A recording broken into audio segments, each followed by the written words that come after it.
Tumekataa kumtumia kwa 0710 452 543. Alafu tukimwambia atutetee sisi kama watu wake tunakasirika na mjatuma tip. It's all right.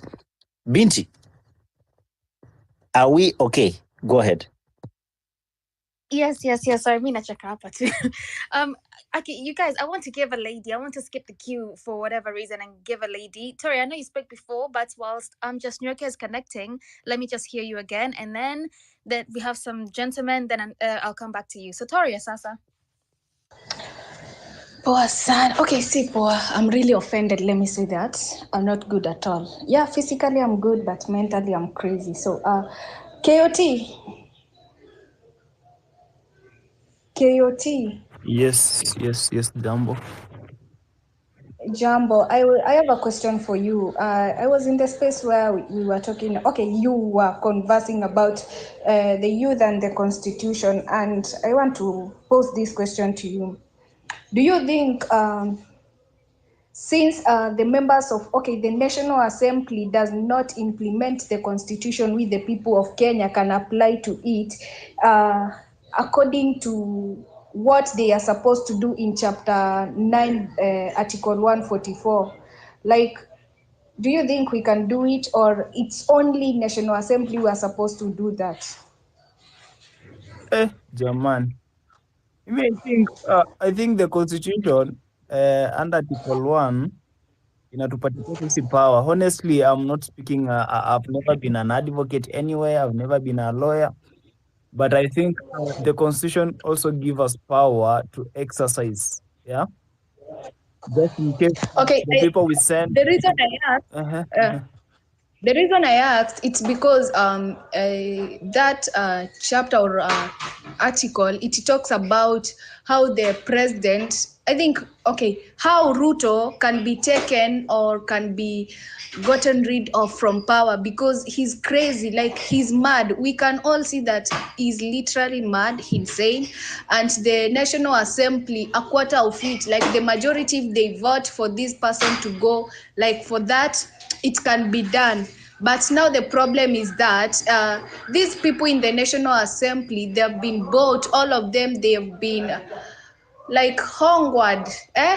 Hatuna mtu wa kutuongelelea hapo. How can we do this? The constitution says that we, the citizen of Kenya, can exercise our powers directly or indirectly. Directly means we can exercise it through the elected members of parliament, of course, the legislatures. But then indirectly it means we can do it on our own. If at all we don't believe in the we don't trust those among us who are in the parliament currently, then we can exercise the constitution sisi wenyewe with our power. So it gives us, two options, either to do it directly.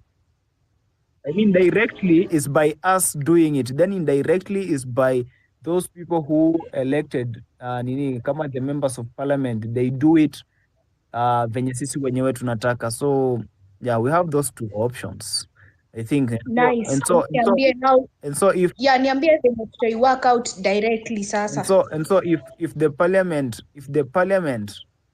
can impeach the president or the deputy president, then pia sisi kama citizens we can also do it. That's how the constitution says. Though I'm not so much conversant with this book inaitwa constitution, but I know some articles zenye mimi husema wana live within their means.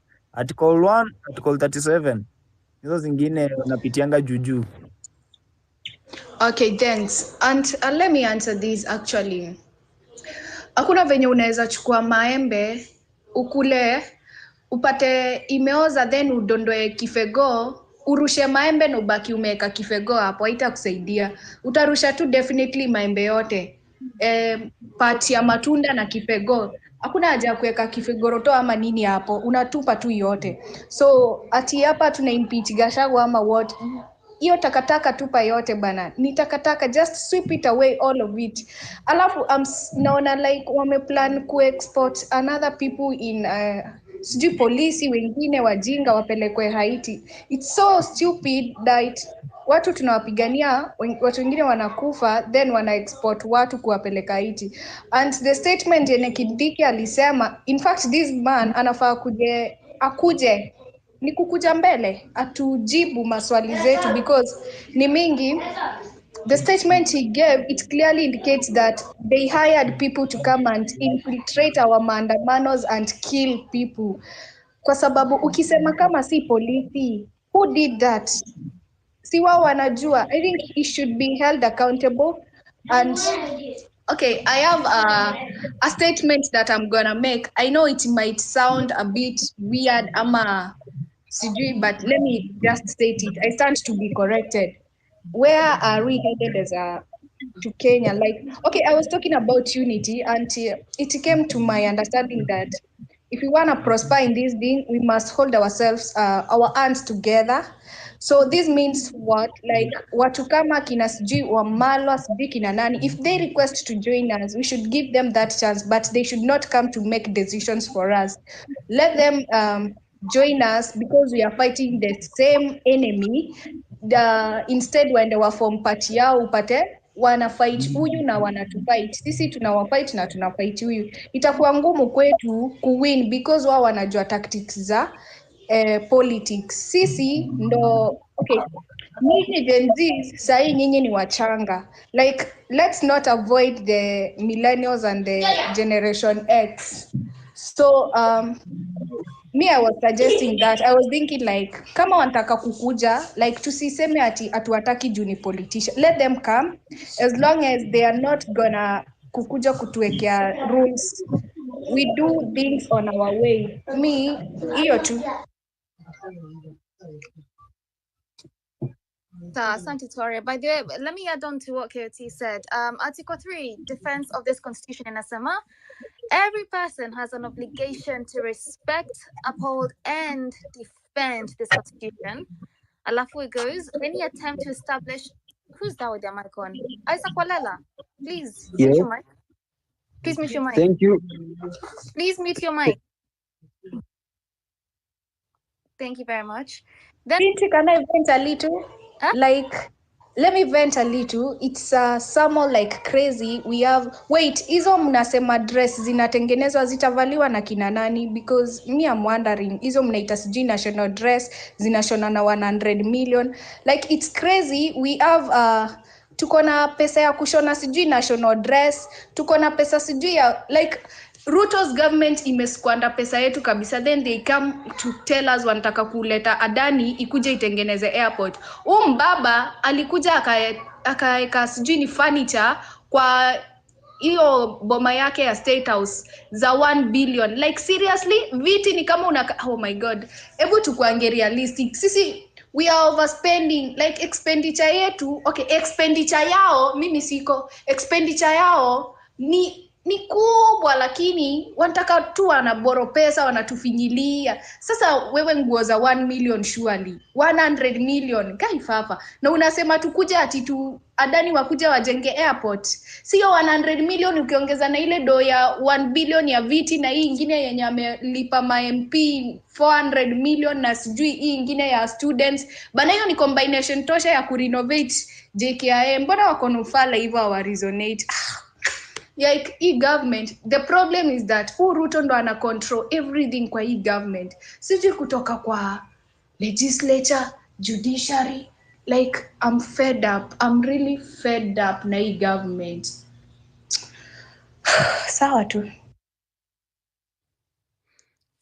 by the way, I was gonna say kunywa maji, but usikunywe maji. Kasirika tu. I also said I didn't want to jump because I'm co-hosting. Like, let's jam. If we need to jam, let's jam, by the way.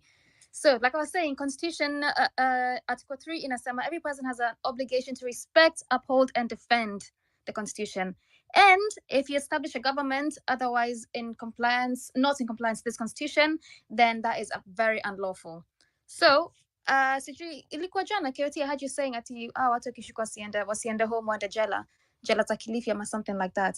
I agree. Wasiende home, waende imprisonment for breaking the law. Okay, let me go to Mizani. You know you keep putting your hand up. Don't put your hand up, just speak. You're my co-host. No, I'm avoiding the echo, but what I love the fact that you mentioned the issue of Article 3. And this is the most ignored article because we concentrate on the sovereignty aspect and forget that it is demanded of us to actually protect, respect, and uphold this constitution. So the wording in itself is to respect, uphold, and defend this constitution. And it's an obligation. So when people are here saying we cannot allow this and that to happen, this is actually the article that gives you that obligation. And therefore, I want to encourage us not to get tired of protecting and defending this constitution. If it takes our blood to do that, so be it. To quickly comment on what Toria said about the issue of CS Kindiki, actually, it's a shame that the CS will come on national media and make such statements. Statements that, yes, people were killed, but that does not mean it was the policemen that did it. What I'm hearing is the CS is affirming that he is incompetent, and either by omission or commission, he installed criminal elements by the virtue of holding that office, installed criminal elements to murder innocent Kenyans under the pretext of defending the presidency. And after that event, fateful event, on the 25th of June, when the president issued a statement, he said that was an amount of treasonous act, meaning it was an attempted coup. So the CS cannot explain who shot and killed Kenyans, but for sure he knows it was not the police officers. But when the president made speech and address to the nation, he said that was criminal elements that were attempting to subvert the constitution and committing treasonous acts. So not understand why CS Kindiki is actually in office if he has no clue who shot Kenyans. The same way, we have no clue how young people, 21 of them, were burnt in a school dormitory. Reminds me of the KAG Kiamba massacre that happened after the post-election violence. But we don't want to talk about that. Let's talk about kubadilisha constitution. Back to you. But let me ask you guys, Kwani, was I seeing my own things, or because I didn't see any Gen Z, millennials, whoever was protesting, I didn't see anybody carrying any guns. So it can't be us. We can't have been killing ourselves, surely. It must be somebody else. And they need to figure out who it is. Real Joe, Sasa. Oh, by the way, Paule, happy birthday again. Thank you, Binti. At birthday imeisha bana. Kwani sanga 12 bado. Actually, mimi nilishamaliza, nimefunga hiyo chapter. Makosa umefanya, hujamwambia happy birthday kababa. Tumia hiyo sauti, we be happy.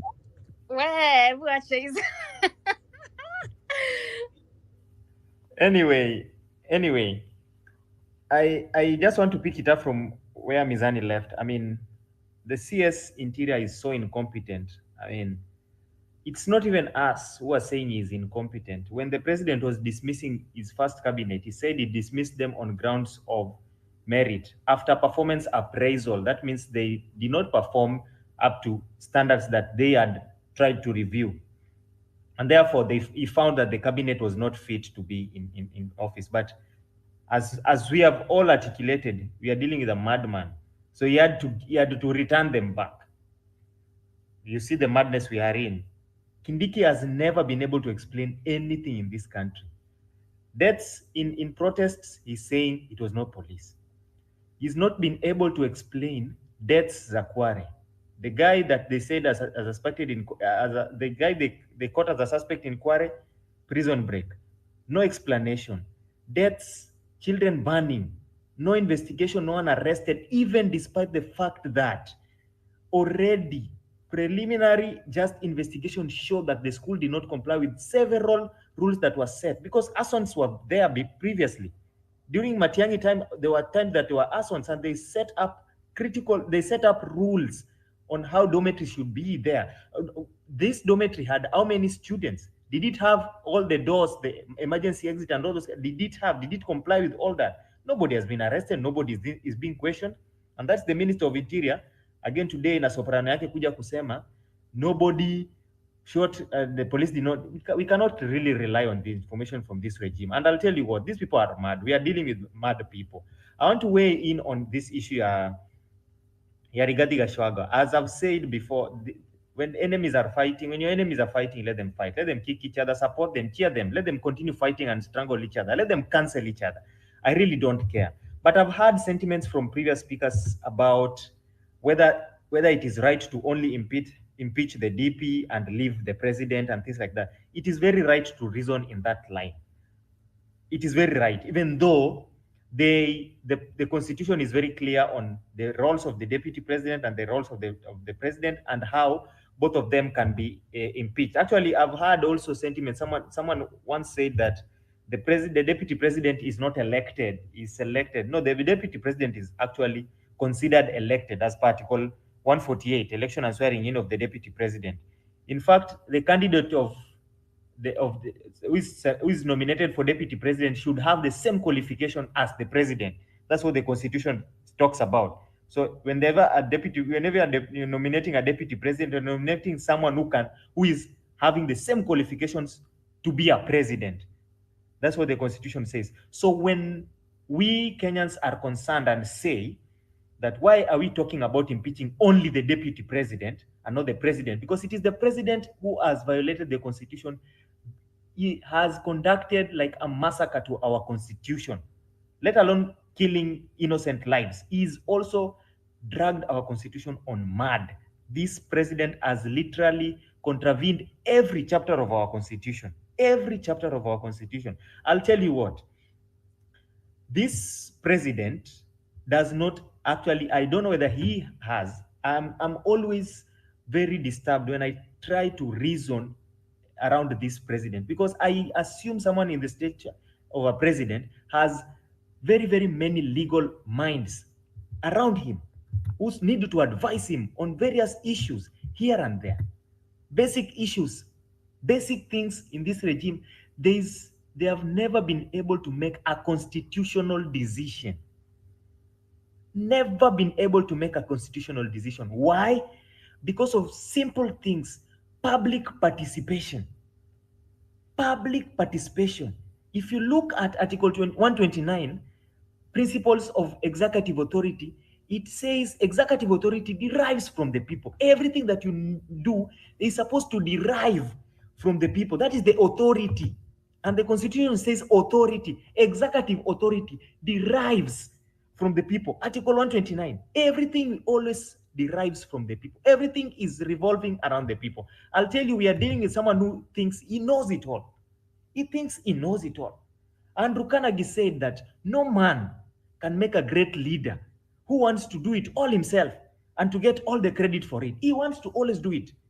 He knows it all. He knows Ford funded Maandamano. That is what he said. Then he went again, Ford did not fund Maandamano. Now Ford is supporting democracy in Kenya. The person who funded Maandamano, ni kina Rigiji. He's always double speaking. That cannot be a leader. And that is why we are asking, where are we headed as a country? We're feeling we are headed to the wrong direction. The person at the wheel is the one who needs to be impeached first. And this parliament is just showing us bureaucracy at the highest level. As per Article 95, they are supposed to review the conduct of the president, deputy president, and other state officers. Article 95 gives them that power. But they are only now politically reviewing only the conduct of the deputy president. What about the conduct of the president? What about when president goes and says he is not aware of abductions? Yet there is an IG who has been asked to present himself in court because of abductions. But the president is unaware of abductions. Yet he is the chairman of the National Security Council. What are we dealing with in this country? I mean, are we dealing with this? This is madness of the highest level. That conduct needs to be reviewed by members of parliament. Do they do that? They don't do that. They never do that. These are mad people we are dealing with. So it is not, it is just sick. It is sickening actually right now to be a Kenyan. It is sickening. I've seen Kenyans on this timeline trying to insinuate that the president should die so that Kenyans can celebrate. I'm telling you, God forbid, if that happens, this TL will burst. People will celebrate, and it should not even be like that. Because the president should be a symbol of national unity. The highest office in land. It is a sacred office. It is a sacred office. That is the highest office in land. When the highest office in land, the person holding that office goes on, leaves the country, goes to Germany and says he's creating jobs for 250,000 Kenyans to go to Germany, and gives an official statement. The Germans say, no, we are not aware of 250,000 jobs. Where did you get that number from? He is guessing them. That is the person who is holding the highest, that is the driver of this country. And we are saying we are headed anywhere as a country. No, we are not headed anywhere. When the president goes to international media and says the police were within their rights to quell the protests, and today a CS says the police did not shoot protesters. When president is asked why the police use force, he says the police were within their rights. The president has been on media one time saying the police have guns. It is not pens. They are not pens, so they can use the guns. The president has said that is on record. So CS Kindiki cannot tell us that the police did not shoot civilians during protests. It is absurd. It is absurd. His conduct needs to be reviewed. Parliament need to review his conduct tomorrow, as soon as tomorrow. But will they do that? They will not. That is the failure of this government, the entire government, the entire political system. And it is why this young generation, they do not want to associate themselves with politicians. It is because of trust issues. It is not because of any other thing, because we fear being turned against. We fear being turned against. You will give these politicians a chance. Right now, this deputy president, let him be impeached. I really don't care. He is one person who has talked about shares in this country. Very, very aggressively talk about shares in this country. Divisive politics. Let him be impeached. But it is not also right to use, because I've seen, yes, there is wrongdoing, but also I saw abductions from I don't know, this guy, Malala, whatever. I saw, that is not right. It is not right it is not a society. The president needs to be the symbol of national unity. Right now is the symbol of national disunity. Using politics, and I wonder why the parliament, we need to educate them on their roles. They are the most powerful structure of among the arms of government. The legislature is the most powerful because it is direct representation of the people. If you look at the constitution, and I've said this before, if you look at the constitution, the way it has been drafted and the hierarchy, legislature comes first, then executive, then judiciary. That means the legislature has been given first priority because it is a direct representation of the people. I will talk until tomorrow. Let me just land. Thank you. Thank you, Joe. I feel your frustration, and just like you, other Kenyans that are joining are having the same breath when it comes to the direction we are headed to as a country. Sometimes umepanda juu ya matatu unaambiwa tunaenda tao, unapigishwa seti. By the time umetoka hapo, Keoti Sonko anakuambia umekula njugu 3, mahindi 5, na sasa unaumwa na tumbo. That's where we are. We are having serious constipation as a country because we can't get it when we want it. I want to bring in Shakahola, and as Shakahola comes in, Binti and Keoti, you'll allow me to call it an evening because of my engagements. I need to get ready for the next session of work. So I want to wish the rest of Kenyans a great evening, and please continue pushing these conversations.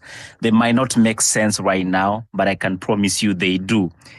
If there's anything to prove that it is possible to change this country, if Goliath wa Kenya amepata kushana mguu wake, there's nothing impossible, guys. I'm feeling like Pastor Muiru right now. but there's nothing impossible. If Goliath has had a suit that can fit the length of his arms, there's nothing impossible. So I want to take this to encourage you, all of you. And remember, there is nothing that is perfect. We will work with our imperfection to achieve that which we intend to achieve. There's a sitcom that used to be called Sanford and Sons. And there is a character called Esther. She says, my Bible says, be not drunk with wine. Be not drunk with wine. And Fred in that sitcom answers back and say, what does it say about scotch? That means there's always an opening for negotiations for the things you want to achieve. Having said that, I wish you guys a great evening, and I can't wait to interact with you in the next sessions. God bless, and plenty be found within our borders. Shakahola, the mic is yours. Take over.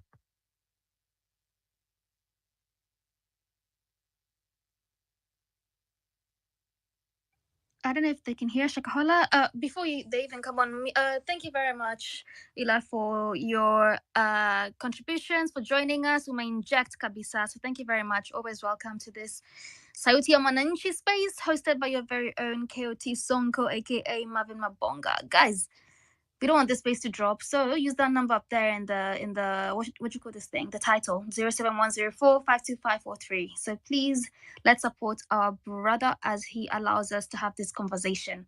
Shakahola, can you hear us? Hello, habari yenu wote? Nzuri sana. Okay, asante sana. Before I talk about where we are heading and why should Kenya must think deep about this government, allowed me to say this, and then I will come nitakuja hapo kidogo. Kuna kitu ambayo mimi huwa saa hii najiuliza, and I have not sijapata swali yoyote ama jibu yoyote. Ni hawa watu ambao wanajiita IPOA, ambao hutetea haki ya kibinadamu.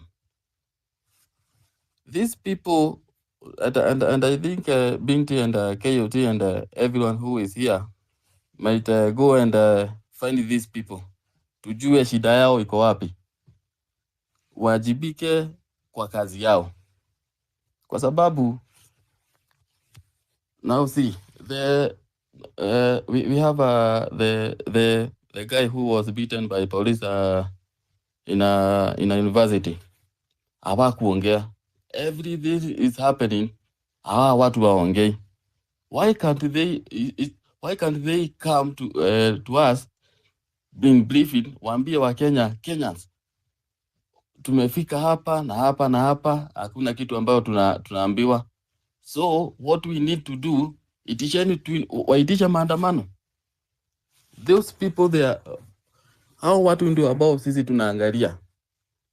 Hao watu ndio ambao sisi kwetu ni haraka kwenda kwao.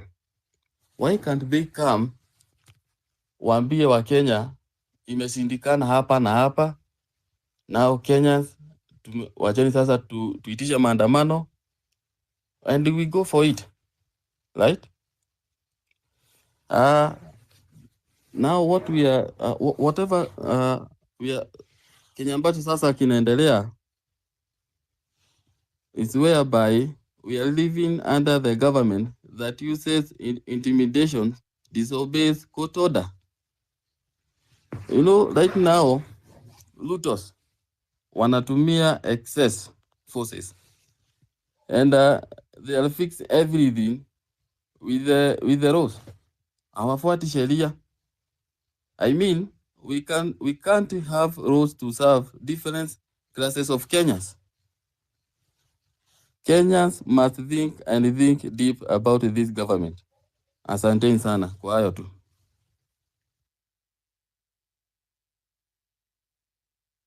Binti? Asante sana. Rashid, I thought you were back. Are you back? Yes, I'm back. I'm almost concluded. You know, my session starts at 12, so you have another 10 minutes.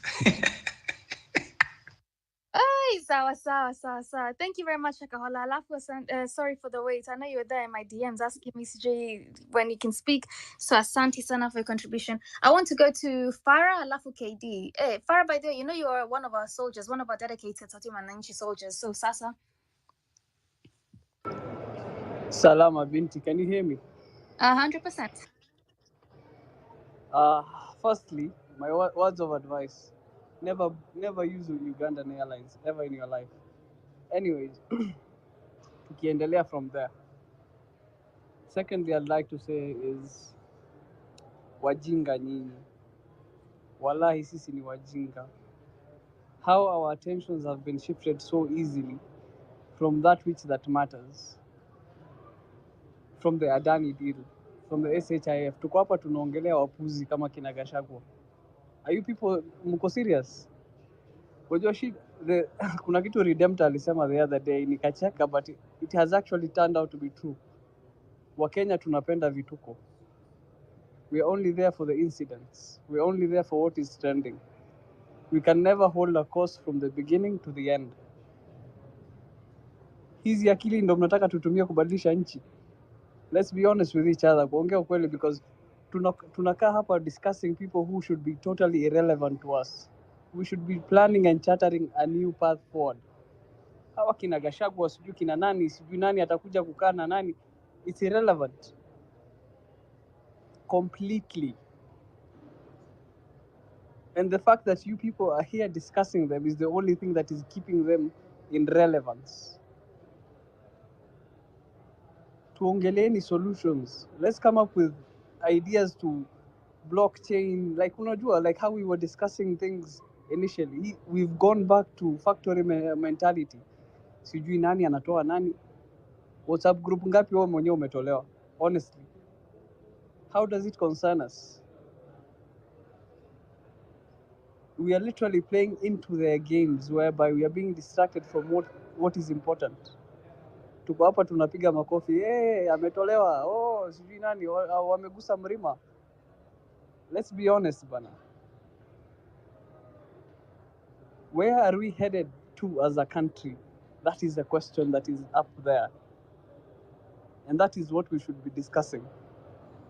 We already know that we have a parliament of alls. People who do not have backbones to stand up for anything. So why do you expect anything from them? The president came out here and called you treasonous criminals. How do you expect anything better from him? Kindiki alisema hakuna mtu ameuawa. Leo kusema watu wameuawa na sina polisi, it's no different. We had over 142 people in body in ndani ya magunia. Na wakasema it's the work of a serial killer who they caught in 2 days and he disappeared. Na nyinyi mko hapa mna discuss Rigiji. How sure are you that you'll not end up in a gunia?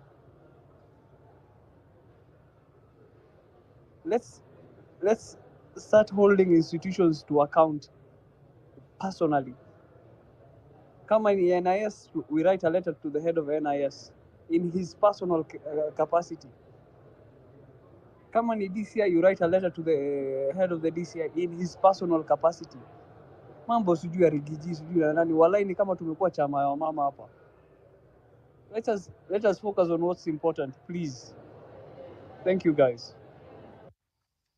Binti, kidogo tu I take on Farah. Farah, thank you. As much as we respect everybody's opinion here, you should also respect, I think, other people's opinion. Those who brought in, I think it's an open, the topic is, well, where is the country headed to? Those who felt like bringing in the Rigiji issue and they brought it on your perspective that it is just a diversion, whether it is a diversion or not, I think they are in their rightful space to express that. So, however, wewe unaiona hiyo design, kuna mwingine ataiona hii design, and let us respect each other's opinion. There are so many fronts. This battle has so many fronts. There are those doing their part. Those petition, unasema kuna wenye wameandika hizo mabarua, kuna wenye wana petition. In fact, next week we have a petition of 14 people against Ruto and his incompetence. So let us not look like, we are not here to really discourage each other. Let everybody do what he can do in his front. Manielewa? Kuna opinion ya msee yenye ni biggie than ya, Yes, as long as we have agreed I concur with you. enemy. I concur with you completely. Yeah, Whatever as long as we have agreed our enemy is one and our enemy is tunakubaliana kabisa. But let us discuss solutions. You see, let us not give these people more relevance because from the day we entered parliament, they became irrelevant. And that is how we should treat them, as irrelevant. Let us not give them an audience, Kapsa. Let us discuss solutions. Your petition, those are the things we should be talking about. That is what I'm trying to say. okay. So Farah, I think we have understood you there. We have understood you there. Nimekuelewa. Let us not take this out of context. Binti, I think I have 5 minutes before I come back. It was just on a light Yeah, note. In some.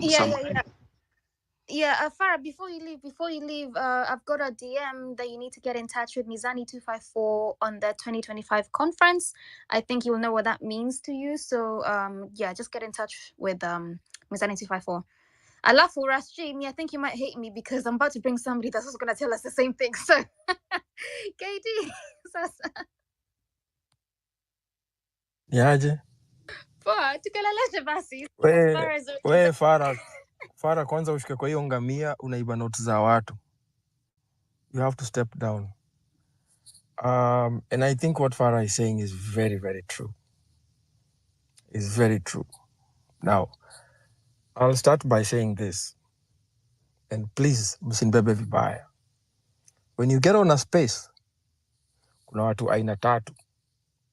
There are guys who talk too much. They don't want to listen. There are guys who do not talk. They just listen. And there are guys who are just there. The guys who never talk too much have a lot of knowledge. It is up to us to get to know how we can have them engage us so that we can engage them and have a constructive conversation. But if I come on this space with the mindset of I'm a know-it-all, I might scare away so many people who might enlighten me on 1, 2, 3 things. What I think Farah is saying in very simple terms is this.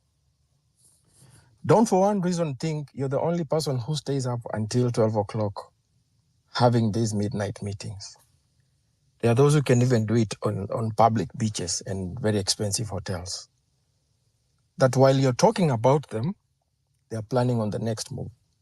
So the question is, who's the winner and who is losing?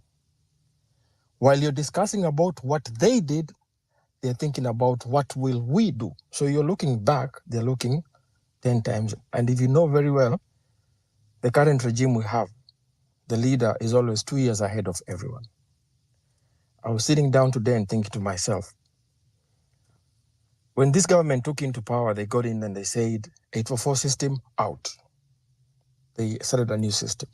This is something that had been planned even before they knew they were taking power. NHIF out. In came another system. This is something that was planned way ahead of time. We got to know yesterday that the likes of, Adani already have electricity. It was signed last year. Ketraco was signed last year. If it wasn't for Nelson, even JKIA was to be signed long time ago. So the question we should be thinking about is, how do we make it to a point that if he's 10 steps ahead of us, we're going to cut it to 3? And it would be wiser for us to think of how do we engage great minds to think alike, even those whom we find are not of our generation and stuff, as long as you're moving towards the right direction. I'm not going to come here and lie to you and tell you that I'm so much elite and I know so many things and I'm going to talk about giving you milk and honey when I don't even have a camel myself. That is living a lie. So, nimekaa hapa nimesikiza. I've been here for almost 2.5 hours. And Farah is very right. We didn't speak about Adani. Guess what? This Shiv Shah, whatever thing is being signed on Tuesday. And if you've read about that article very well, it's a scheme to collect money. They're just collecting money. You're not getting any service yet. All the NHIF workers will be jobless. So it's just, tulikuwa tunaongea juu ya Ruto kwenda America last Friday. And then over the weekend, Rigiji impeachment. And then I think yesterday was 7 years of presidency. And then today, we are talking about something else. These guys are already planning ahead of time. And what's his name? Toria came and said something very, very important that I think we are also ignoring. We have people who are of our interests, but are not of our generation. We cannot push them away. The moment you push these people away, now you'll be fighting two factions. We have one enemy whom we all know, and these other people. I'm not saying we should join them. I'm not saying they should join us, but they cannot come and tell us how painful our pain is. You're either with us or you're not with us. There's no middle line in between. So, as much as we speak to each other, let's have the audacity of listening. This country lacks someone who can listen to them, because everyone comes to talk. Nobody is willing to listen to the other person. Let's have that courtesy, the courtesy of being able to listen to what somebody says and being able to lend an ear before you speak, because some of us are so timid, some of us are so naive, some of us are so eloquent, some people are so elite and learned that even just talking to you at a cafeteria, okay, maybe I'm just wasting my time. How many members of parliament do you think listen to these things? And how many can think of jumping on? How many clergy, like say the church people, who have interests of the country would want to jump on? But already we said, all the church has gone to the bed with the government. So think about it. If you say the church has gone to bed with government, and then it happens that the church decides to say, okay, vote in the government, who loses? We get back in the same rubble. So let's be sincere enough with ourselves. Let's not live a lie. Let's not say we know everything. And let us look at the bigger picture. This is a very good topic. Where are we headed as a nation? I think we should be thinking of my perspective. For example, somebody mentioned about $1 million. Is it Mashujaa Day? Think of how you can make guys boycott that thing. They can have all the big merry dresses and everything, cakes, whatever, but an empty arena. Who's won? There's strength in numbers. That's how you send a message. You know, I'm personally pissed off with Safaricom because I'm one of the subscribers, but I did not subscribe to Safaricom for my information to be used to better a system that is not going to serve me better. So when I hear that Safaricom is using its digital platform to better this shift and share, whatever, I get offended because, first of all, I did not sign for that kind of a deal. You know, those are the things I should be thinking of. Ziles are okay. They say they have 200 people subscribed. How do we stop more Kenyans from being able to get into this system? Because if you don't, guess what? They will still win at the end. That's what I'm saying. While we're here talking about them, they're discussing on how they'll make the next big move. At the end of the day, we'll still hold back and say, how did we lose? Tunawestia KOT airtime, tunawestia Binti time. You should be asleep. My mom gave me a very good joke. She said, the Gen Zs will grow old very young. Why? Because it's been a very stressful generation, in the sense that every day you wake up and something is just burning. Like you wake up and you just get mad, instant. You go to sleep mad, you wake up mad. Even if you want to express yourself, people are just blurry, like no one is in their real senses. So I think we should just think of having spaces like this. Is a very good topic, but the question should be how, not when they or what happened 3 months ago. Because guess what? This circus is not going to end. It's not ending anytime soon.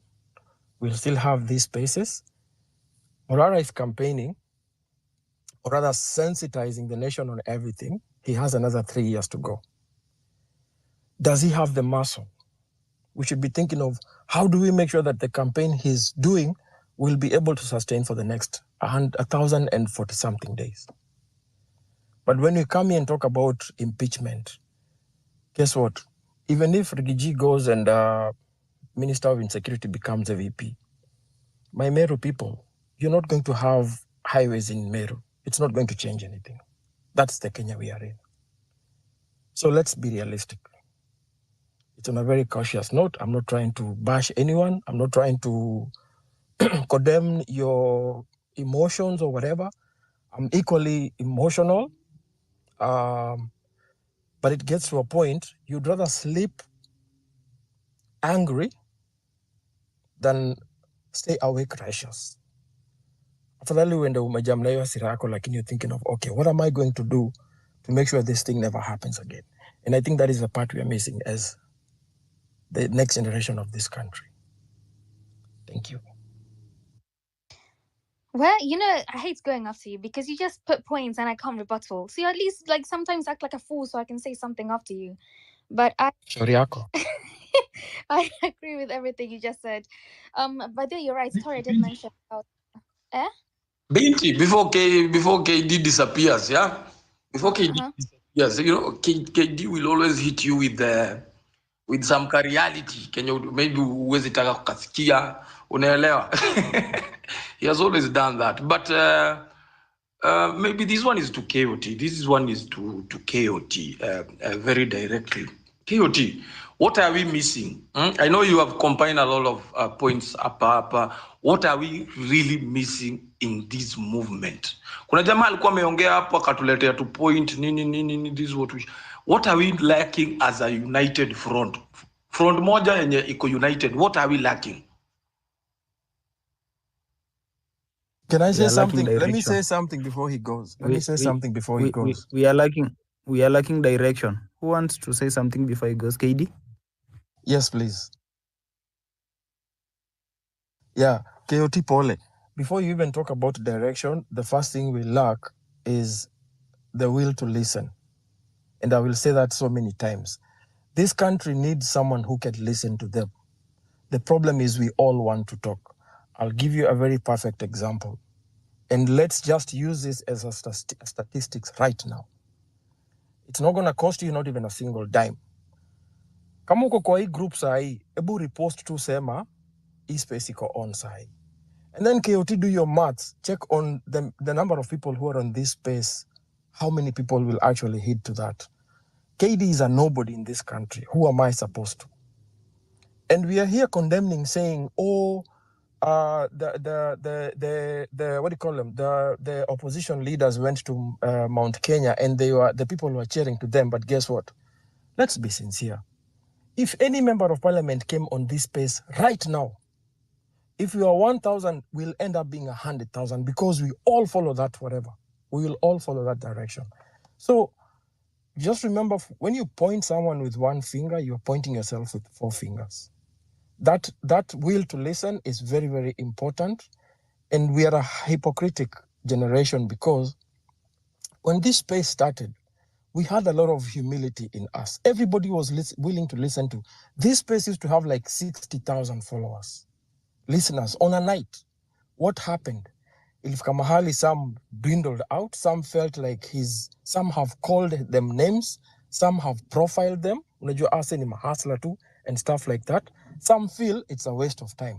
Some actually think this topic does not concern me in any way, and they do their own thing. So number one, there's no will to listen to each other. Everybody believes what I feel is right, and relativism, it's the worst disease in the world right now. I am right, you're wrong. Whatever you tell me doesn't make sense. And then now, even when you talk about having a leader, now when a leader becomes a leader, what happens? A leader decides, mi ndio kusema, you guys cannot tell me nothing, which is what the country is suffering from right now. Why? Because the leader feels, I'm the one you guys should. There's a very good meme that shows a lion telling sheep, I'm going to be your shepherd and I'm going to look after you. And the sheep are like, oh yes. Then they elect the lion. Then what happens? The whole whatever narrative changes. So let's be sincere. Let's look at it from the perspective of you have a role to play. And the first role to play is Ukingei space. It's very simple. Just retweet. It doesn't cost you, and you don't even have to write anything. You know, you may think it doesn't make sense, but the moment you get to 1,000 people, you're sending that message of yours moja to like 1, 2, 3, 10,000 people. But if you don't have that courtesy of saying, this is a guy who sacrifices time, money, gadget, power, and resources, and you just come in here and then the first thing you do is, Binti, I want the microphone. And then all that comes from your mouth is, Rigiji alifanya, alienda, alikula, alikunywa, wali hizo nguo. Mi sahii ukiniuliza nafaniko naambiaje, Rasa amesema kuna hiyo story ya Madaraka Day, whatever that holiday is. Just try think of, okay, how do we make it not successful? We had a time when Uhuru was president, one of the whatevers. I used to work on media, so I know what I'm talking about. One whatever was called off because people didn't show up. The numbers are low. Politicians feed on masses. That is the trick. They will not go to a place that they don't have that number. And if there's any way to make someone listen to you, you just ignore them. I say that when you go to them, you went to parliament, they took off. We said occupied churches, they ran away. When we left churches, they went back. So play their game. It's just as simple as that. Boycott. Thanks, Kioti. Endelea. Okay, so personally, I was responding to Ras G. Nalisema, what do we lack as a movement? And yeah, currently, we're lacking something called direction. Honestly, morning, kesho, kuna mtu atafanya kitu ingine, mwingine anafanya whatever they want to do. Mimi kesho nitaamka nianze kutweet venye nataka, mwingine atatweet on the side venye nataka. Yani unachagua tu kitu nataka kufanya. Yeah, so direction ndio kitu tumekosa sana as a movement. Yeah, we are lacking that as a movement. Na pia venye KD amesema, if we have a leader, that leader at times probably atakuwa na dictate some things like they feel like, yeah, ni mimi ndio niko, so what, bila mimi, like you guys are not there. And of course, from the people I've been interacting with, yeah, I've been honestly, but tumekuwa na interact now from one point to another. I've been feeling that like I'm the lead of probably this group hapa penye tuko, and so my word is final. Yeah, somebody pia anza kuambia now that I'm a leader here, so whenever I want to enter this place, probably stand up ama whenever we are doing this and this, put on your cape. Na mimi kofi yangu inakaa Raila, hii mimi siekangi chini bwana. And so at times I feel like even as much as we want leaders, but these leaders, let them not feel like yani it's just about them. Yeah, it's not just about them, because without me, without you Binti, without Toria, without Nonini, you'll be nobody. Yeah, and that's why me usema hata I'm here on these spaces, I'm hosting, and of course I can't dictate you.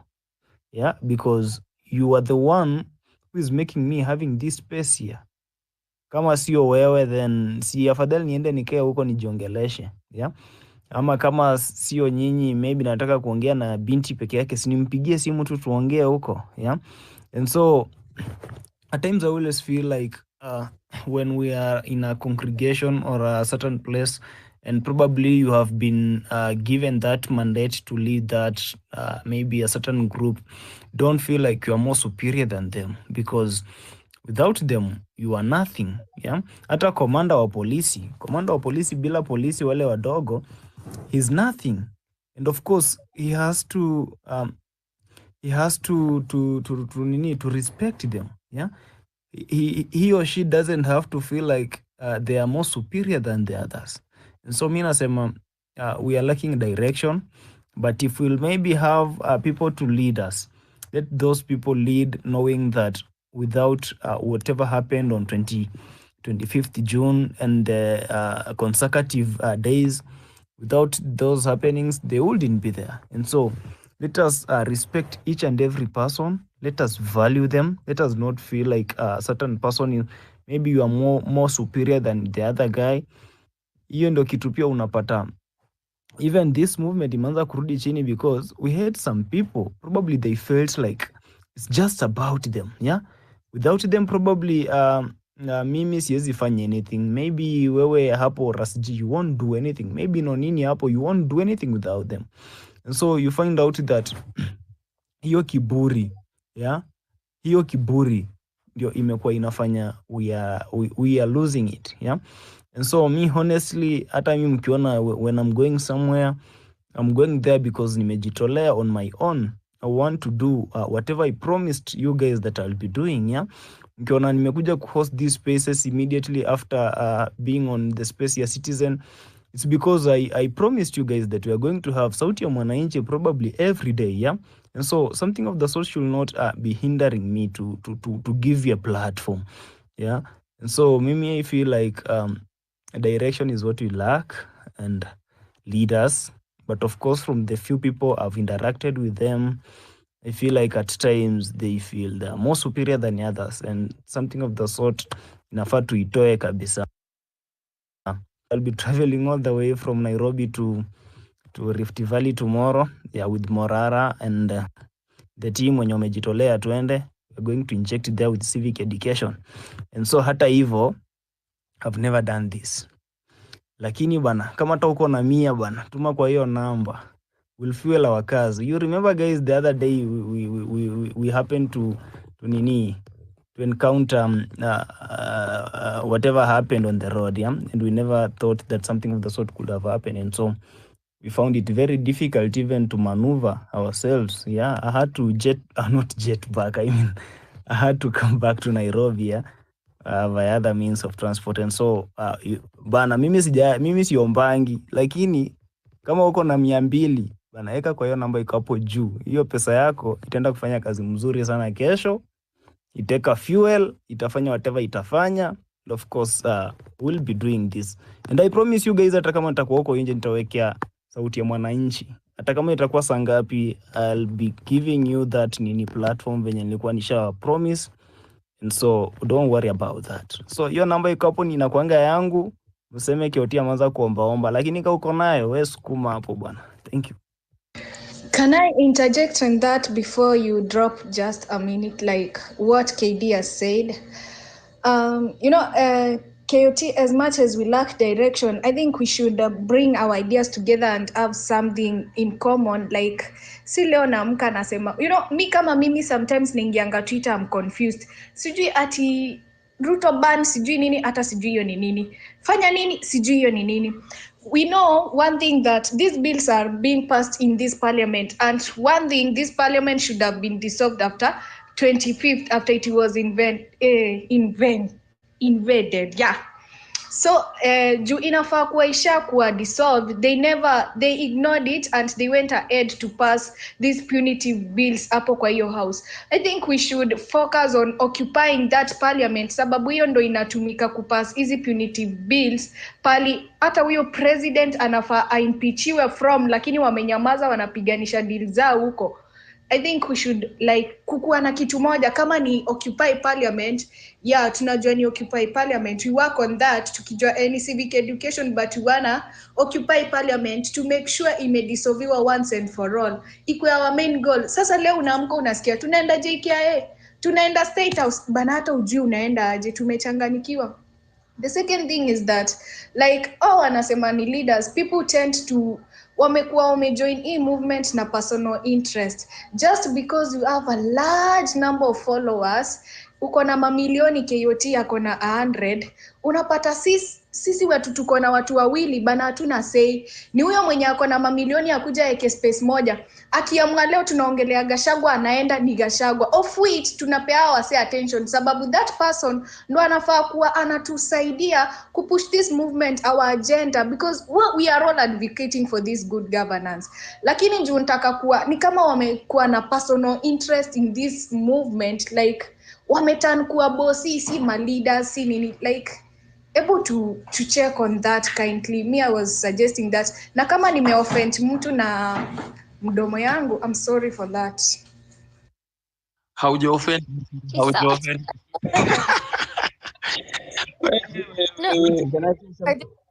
Binti.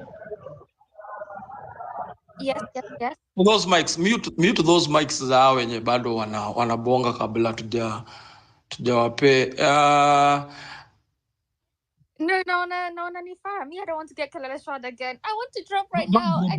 Don't drop. There's a reason I want you not to drop at this particular time. I'll tell you, Kiasi, when to drop, because we are having guests like Nonini. Nonini, welcome.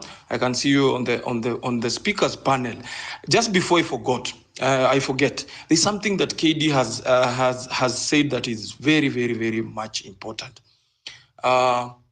the aspect of listening. I hope that we will be more of listeners than talkers. Yeah, we'll be more of listeners than talkers. Na saa hii watu wanaenda kwa ground. Naelewa watu wanaenda kwa ground because I said earlier it's time to actualize this talk. Wacha tu tusikue tunakaa hapa, najua tumeongea sana, but hii gospel wacha tuanze kuipeleka mashinani polepole. And talking of going to mashinani ama kwa ground, Marvin Mabonga is anaenda, and this is my personal appeal to Marvin. Marvin is my friend. Personal appeal, Marvin. Right now, Morara and others wako kwa ground. I remember Morara told us amepata ofisi na amefanya hizi vitu zake. And if anybody will disagree with me on the speakers panel or in the listeners panel, let me know. Right now, I want us to own this movement. Sitaki ile design yenye. The reason why KD is bringing that idea, kuna wengine wanaona they should be talking more, na kuna wengine the way Toria is putting is the moment others feel left out. That's the moment the movement will start losing its main purpose. Unaona? Sasa, now that tunataka kutembea pamoja, let us, those front soldiers, I'm talking of these guys, yeah? The influencers, wale wenye wako limelight na everybody, please show the masses the right direction. The right direction, tunataka watu waone movement. Hii ofisi, it is time the public, what are you doing here? Uko hapa, umefanya effort kwenda kujua ofisi iko wapi? Don't just be complaining, tulitoa pesa. Are you following up on kujua ofisi iko wapi? Because this office imeundwa kwa sababu yangu na wewe. It is time tuanze kujifamiliarize ourselves. Let us look organized. Kuna tu vitu tunakaa ni tudogo, but tunini. Sai Mabonga anaenda. Mabonga should not be asking for fuel ama na vitu zingine. There are people here who can provide those vehicles. Uko na gari yako hapo inakaaga tu na iko na fuel. Uko na magari 5, 6 ziko tu pale. Please provide these things to these guys, yeah?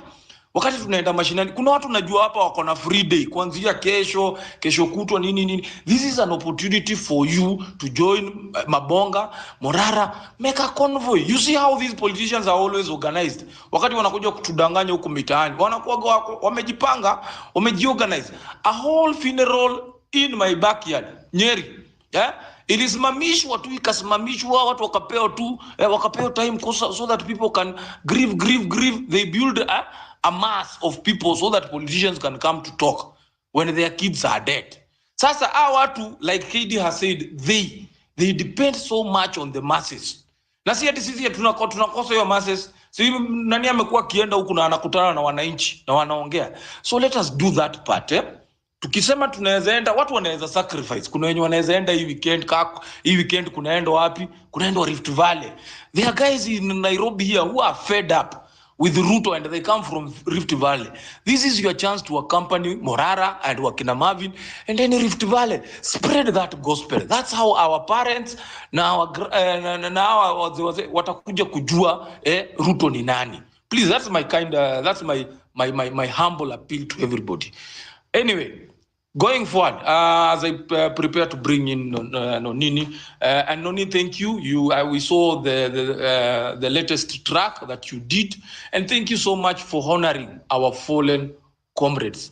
We allowed you that. And talking of arts, you are one of the front guys who have played a very important role using arts to really fight for a new Kenya and a new dispensation. I think it will only be very respectful if I give Nonini atuongeleshe kidogo. As One Kenya, I can see your hand is up, and later on Kim 001 will pick up. Nonini, your mic.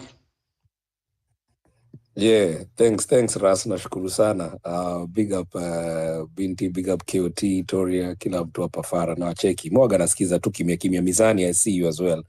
Mwaga nasikiza tu, I like following the conversation. KD pia amekuwa hapa manze.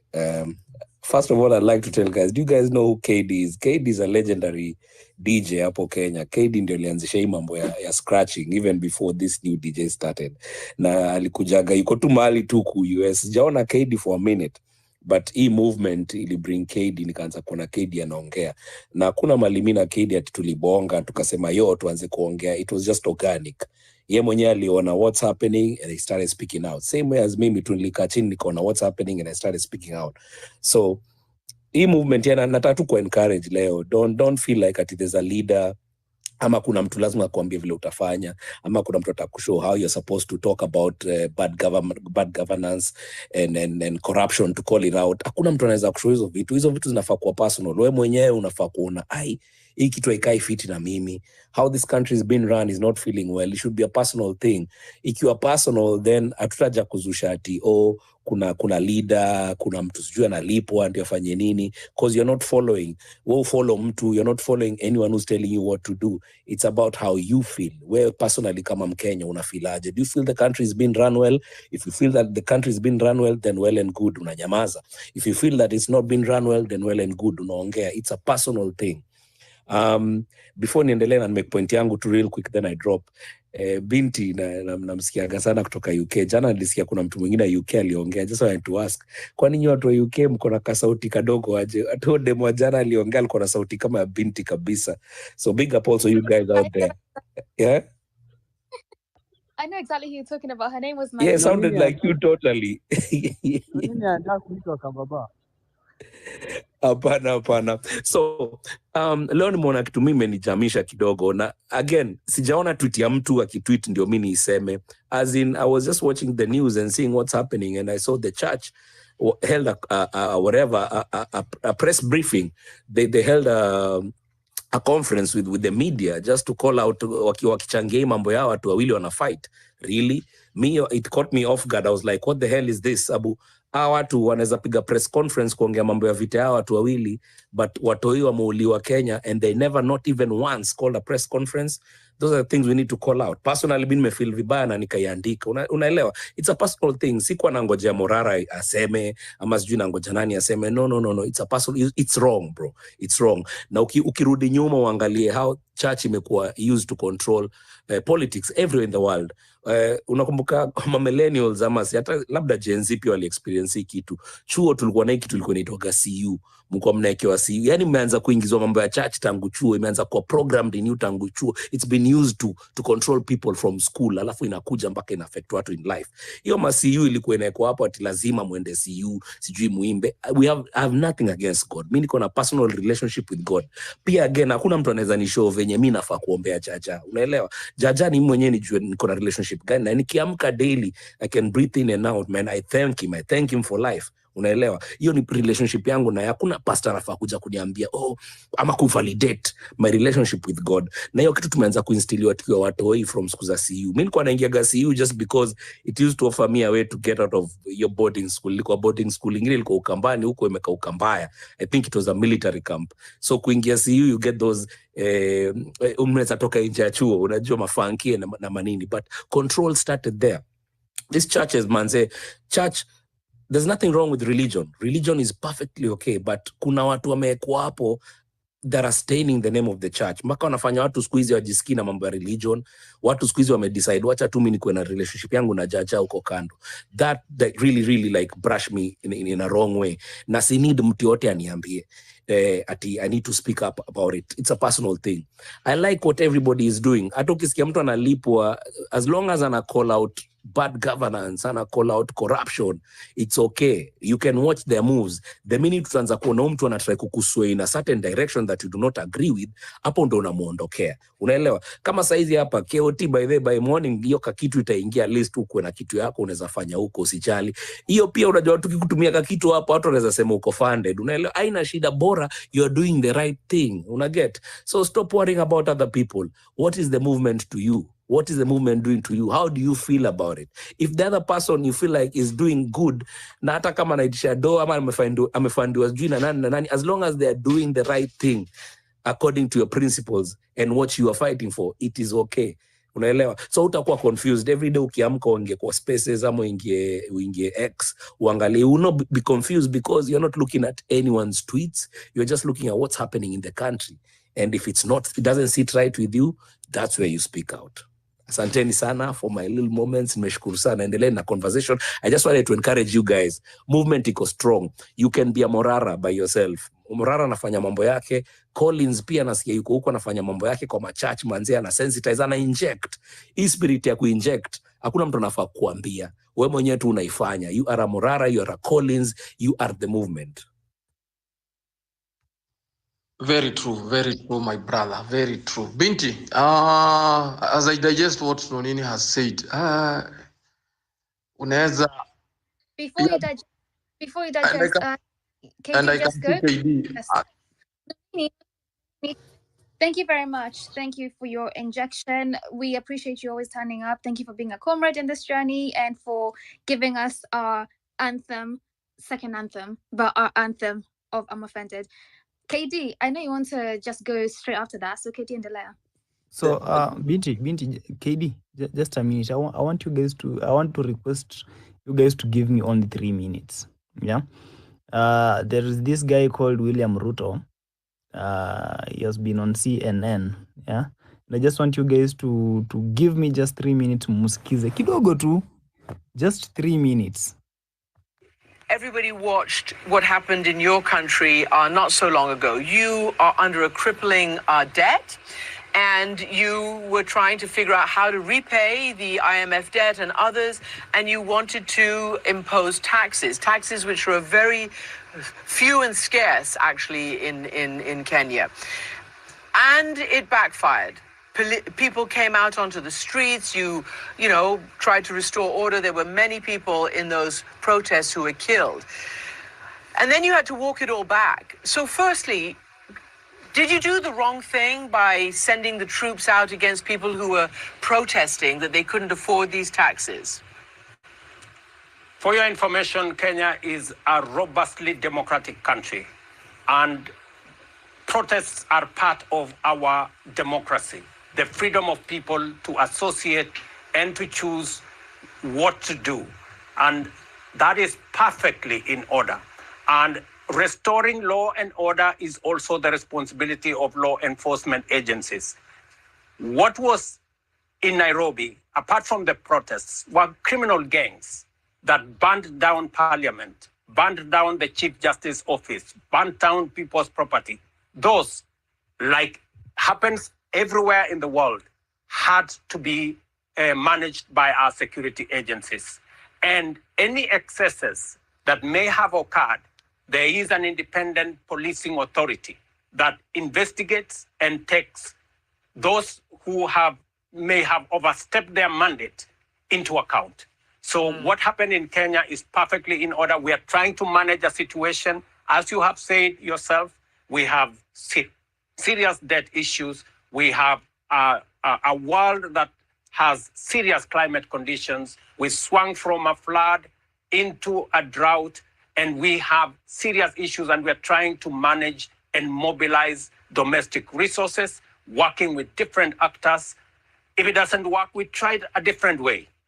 Kenya is now stable. We are moving into the future in a predictable, orderly manner because we are a democracy. Mr. President, how will you do that? Because clearly you were advised by, I assume, your own economists and international economists that you needed to start raising funds. You needed to get some taxes or however you raise your funds in order to pay down the debt and to, I guess, pay for development. What is your next step on this issue? How will you do what you need to do without, upsetting the people who can't afford it and trying to satisfy your own people? It is always a balance. Most of the situation that you saw, part of it was occasioned by misinformation, fake news, and many other aspects of the protest. More explanation is going into our strategy going into the future. We are working with the international community to find concessional funding long-term at scale to manage our situation, to manage the debt situation. As I talk to you, inflation is down from 9 to 4.3%. Our exchange rate is now stable, and we can be able to do more going forward without pushing too hard on what the people can accommodate. So, so back to you, criminals. Mumeitwa tena hivyo. Umeitwa tena criminals huko Marekani pale CNN. So back to you. I think KD, you can now proceed. So you just went ahead of me. I was exactly wanted to do whatever you did. So thank you very much. You're always on point. Now, me, this is my thing. For the last 10, 15 or so minutes, we are having more of a constructive discussion. This is leading us somewhere than talking about people who will not better your lives. KOT, kama unaweza share hiyo clip sahi. There's strength in numbers. I'm a big basketball fan. Kuna timu tumeona ni sana strength in numbers. We can retweet that thing and tag CNN to make it known that whatever is being shared ni uongo na ni stories za ajaba, because we know what is happening. We know what happened to this country. We know what is happening in the country. 9 to 4, like seriously, hata kama ni kwa mjinga huwezi danganywa hivyo. You know. So mine is just, let's stay on course. Let's not digress. Let's not talk about things that are not going to better us. You realize we have a distraction in every other thing we do coming from this side of the government. So what is the best thing to do? The question we should be having in our mind from today on should be how? How do we approach? How do we change? How do we make our lives better? How do I do A, B, C, and D? Lastly, kuna watu wako 15 to 19 years old sahi, ni wase mko na siblings. Mazishikeni ya watu hii mikono sahi, civic education. In another 3 years, those are the next adults, young adults. They are the vulnerable generation. Now, they are the low-hanging fruits that we need to actually enlighten very well. So, shikeni ya wase mikono, make sure wako na ID and give them now that civic education that when it comes to that time when we really have to make noise, they will not be left orphans. They will not be lured into kudanganywa. They should not know what corruption tastes like. Hata hiyo chapa ya kupewa because you have a leader who comes to you and tries to give you goodies. They should never taste that. It's your responsibility. And just to piggyback on what Nonini said, we don't have a leader. The leader is you. So what are you doing as a leader? What role are you playing to make the life of the person next to you better? Huwezi kaa hapo sema ati mimi ni wa Netflix or popcorn. You have to do something. It starts with you. Thanks.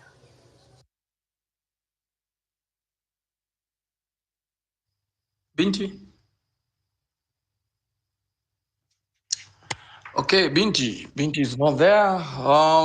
We have to. Polani, guys, Ras, I was busy typing. I'm trying to retweet that thing, that video. Encourage people to go to the CNN website. Go to the CNN. Kama mtu wako hapa, go enda kwa nini yao, website yao, enda kwa Twitter handle yao. Waambie huyo jamaa anaongea hapo, hakuna story nyingine anatuambia. You are from Kenya na hizo ni stories za jaba anatupigia hapo hivyo. He killed people. You have those photos hapo hivyo.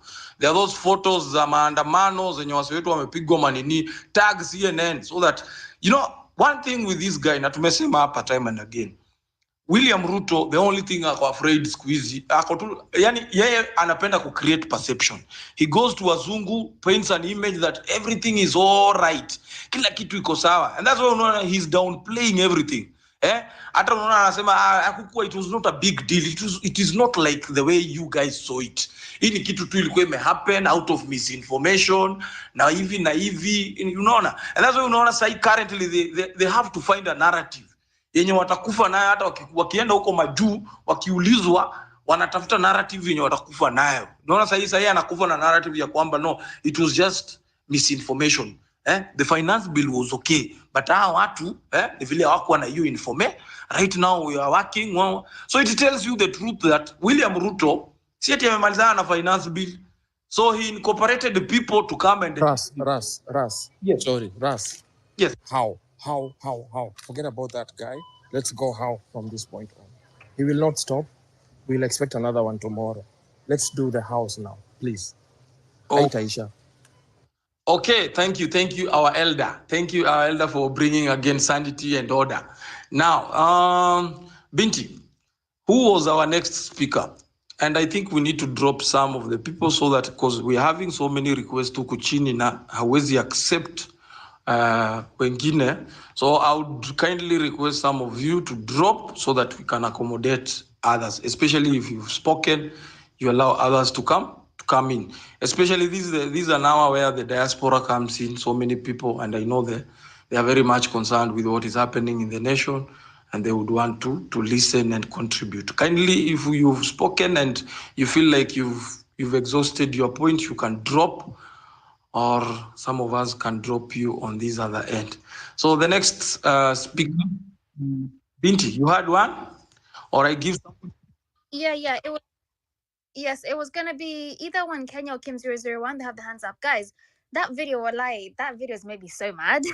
Please go to CNN. I'ma go to KOT's whatever he's tweeted, retweet it, and make sure that you tag CNN Africa, CNN Breaking News, CNN whatever Wild News, whatever it is. Tag all of them. They need to know. Yeah, let me tell you guys something. On this side of the world, that's what happens. This guy lies and he comes here and he tells us such sweet nothings. This is the biggest gaslighter we have in our country. The biggest gaslighter. Kim 001, number 1 Kenya. One of you just go ahead, please. Hello. Hey guys. So Hi. yeah. So thank you Binti Africa, KOT, na Ras G nimemsikia. Kwanza KD ameguza point yangu yenye nilikuwa nasema. Hakuna kitu mbaya kama ku underestimate politicians. Those people are not stupid. Tunafai kukuwa ahead of them. Like hao watu wanatuplanianga tu kila mwezi kuna kwa na issue, they are done deal. Alafu unapata issue kama ya ABC. Wase hiyo tunalambishwanga tu sakafu. Kama sahi issue ya ABC inasongeshwa tu. Tukaribu kufikia uchaguzi tutasikia mwaka uchaguzi inaahirishwa. Kwa sababu issue ya ABC ni very critical. Na sahi tuki lose to focus. Issue ya ABC itarukishwa tu hivyo venye narukishwa, kwa sababu unaona hii mwezi tunaingia hii wiki tena issue nyingine imeingia, sijui shift. Like what the fuck is happening in this country? Bako una take a break, like uko like what is just not happening? Ukiangalia news sijui mambo ya impeachment. Yesh. Lakini civic education is the way. Me personally I'll take a break online, kwa sababu sometimes unaingia X umechanganyikiwa and you're like what is not happening here. Wengine mistrust among us and many aspects, kwa sababu unajua kama sahi politicians wata notice kuna mistrust among us, imagine watakuwa na plant an issue, tunashindani hapo kwa issue moja, at the end of the day wanajua Kenya wanafanya. Unapata mwaka imeanza imeisha, inafika mwaka uchaguzi, IEBC jaundwa, hakuna marked boundaries zenye zimefanywa and everything. Unasikia uchaguzi itaahirishwa kwa sababu hakukuwa na planning ya kutosha. That is the thing. Alafu sasa unapata mjinga kama Samson Cherargei hakuna the audacity ya kutuambia hapa ati sijui presidential term limit inafai kuongezwa. Like how is he stupid and useless? Like that man is stupid and useless. Yani kuna other bills Kenyans are suffering, alafu mwingine anafikiria venye how you can increase term limit. Hey, it is a wake up call in Kenya. It is always a wake up call. Like when Binti Africa amesema, like Ruto is the biggest gaslighter, and every politician, like sahi politicians wenye sahi Kenya ni magaslight. Kwanza mwenye sahi anaimpichiwa acha impichiwa aende nyumbani. You cannot be a tribal bigot and pretending to be the savior. Kama wewe mwenyewe hiyo serikali una feel ni shenanigan, why should mbona haja resign?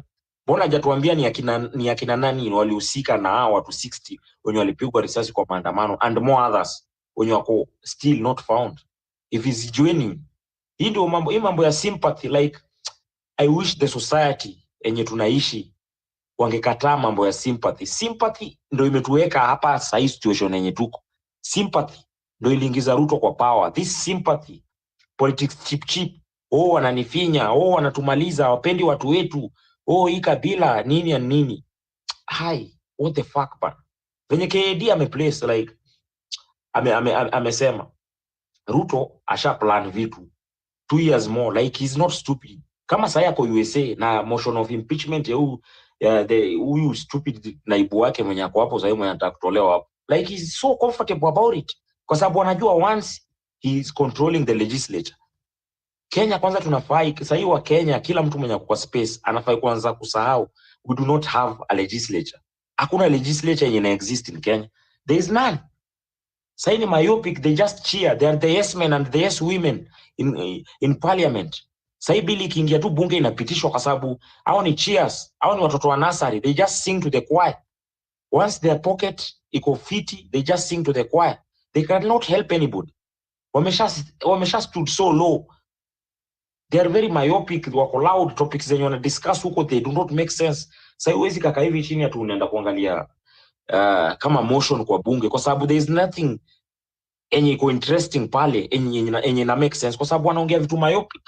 Stupid things, wanapitisha vitu hata zi make sense. Yani sahi Kenya tuko at a state haujui kama tuna progress ama tunarudi nyuma. But one thing, hey, hakuna kitu mbaya kama society yenye iko arrogant ya kusema politician ni mjinga. They are not stupid. Sasa wanatugeuza. Ni hii wiki Adani deal. Hii wiki nyingine Chief. Hiyo wiki nyingine another thing. Hiyo wiki nyingine another thing. Mwaka inaanza inaisha. Scandals in, scandals out. Issue ya IEBC ni kusongeshwa tu. Inasongeshwa. Ikishakaribia tu uchaguzi tunaambiwa uchaguzi imepostponediwa due hakuwa na planning, hakuwa na funds.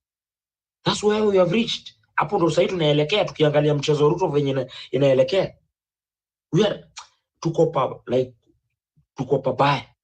Kitu yenye iko ni chukuanga jukumu. Ukiwa uko kwa ground ambia wase ubaya kuchoose bad leadership na sympathy anaumizwa, anafinyiliwa. Kwa nini kama anafinyiliwa mbona asiresign for that position? Angoje siku ya uchaguzi ya seek fresh mandate kama anaona serikali ni mbaya sana. Why? Lakini sasa watu wameshaanza sympathy and stupid things. Anafinyiliwa, anafanywa nini? Why? It doesn't concern us. Kwanza sasa tungewaacha politician wapigane wenyewe kwa wenyewe. Let us wacha sisi tuko spectators. Kwa sababu pia hao wanatufanya huko kwa ground. Like kama sasa tribal card ikiletwa, sisi ndio wenyewe kwa huko kwa ground tutapigana. Sasa ni saa ya kuwatch politicians wakipigana wenyewe kwa wenyewe. Fair enough. Wacha pia sisi tupate cinema entertainment. Atusiwapatie time ya kuallow ati ni sympathy sijui ati atatolewa nini. It doesn't help us. So KOT manze, big up kwa Kenya mnafanya na Morara. Nilisema next time like mkipata time mimi niko nai Choka area nimejaribu na kuangana kwa sababu niko na a small business na operate karibu na stage and I'm like najaribu kuweka civic education kwa hawa si wanduthi my youth wenye wanapita hapo and everybody. So you're welcome to Chokas kwenye mnaweza arrange ama mtanipin next location mnakaa Choka tuna debunk kwa soko mzima ya Choka cause we need those microphones equal loud and speakers. Like utan DM, I'll send you my number, utan DM, like you're welcome here. Like tuingie soko to debunk hii soko mzima kwa sababu we cannot be having our people going to election to vote out of sympathy. Because hii sympathy ndo inatufanya tunapata these are the results. Unaona mtu Kenya anaenda kusema kwa CNN, seriously, what is he saying there? Like ati huyo ndio leader. Like hata wazungu wanaweza tuangalia kwa population. Unajua sahi in Kenya and Africa as generally wamefanya democracy na kwa illusion. Like democracy kwanza in Kenya is an illusion. Democracy is an illusion. Ni kama tunaisomanga tu kwa kitabu like rule of law. Sahi katiba inarepiwa over and over, like the constitution is just being raped over and over. Ulishachoka. Sahi democracy imeshageuka an illusion. Ni kitu yenye unasomanga tu kwa kitabu enye exist in real life. Inarepiwa tu on a daily basis. Unapatanga tu ma law breakers. Mtu kama Masengeli angefai kukuwa na serve sahi sentence yake huko ndani. Sahi alishatishia judge. Unaona judge ali withdraw kwa hiyo kesi due to personal reasons. Alafu akasamehewa, like Masengeli alisamehewa. Sahi mtu unajiulizanga what happened ikafika kwa hiyo judgment. Alafu Chief Justice mwenye ako kwa hii Kenya, oh my god, huyo mumama, she's a waste. She's a total waste. Like seriously, anafanyanga nini? Watu wawe, she's not talking. The constitution is just being raped, she's not talking. She's just there. I hate that. Mimi nachukia Chief Justice mwenye ako Kenya. She's useless. Like kwa hii course tangu ianze hakuna Kenya amefanya. There is nothing good enye amechangia to the cause. She's just there. Like yeye ni kama ni choir member, yeye hata ndio choir member. She cheers when the constitution is just being raped. She cannot stand her ground na kusema iko hivi and hivi. Hatufai kutishiwa. Anafai kukuwa mesummon watu kama kina Kindiki wako held accountable. Like how can 61 people be shot dead na bado mwenye alikuwa responsible is just walking free. What is the work of IPOA? Like institutions zenye saizi iko ni kama zinakuangazia au watu wanalipwa bure. IPOA is a total waste of time. Hakuna siku yenye umesikia IPOA imetangazwa kwa news imeconvict polisi mwenye ameua watu. Kia Njokoma brothers mpaka sahi nothing has happened. You see, vitu kama IPOA is just bogus, like seriously. Wana receive salary yenye make sense. Sahi we must be like, ukiwa hata mtaani umekana wase bonga kuhusu civic education venye tutajikomoa kwa sababu ya losing it. Politician wanatuchezea, washajua, washa study ground vizuri sana. Sahi mtu kama Ruto alishaunda Pentagon kitambo sana, ashajua. Ali Hassan Joho amereplace Najib Balala ule mwenye alikuwa hapo 2007. One Kenya. Ameshachukua the cost of living. One Kenya. Wacha mimi niko na tu kidogo. Umerealize umerudi mali tumetoka, tunaongelelea hawa sasa. Mimi ndo katuongezie tutasaidia. Whatever, there's nobody who loves the Chief Justice or the President. Let's think of how she's fucking. Yes, we all know that. So can we talk about how do we move forward? Let's not talk about these people at all. It's going to help me and you. Yeah, so please. Mimi kenye naweza sema kenye KD anasema is making sense, tusiwapatie time. Yeah, so mimi kenye naweza sema like ukiwa kwa ground, make an effort.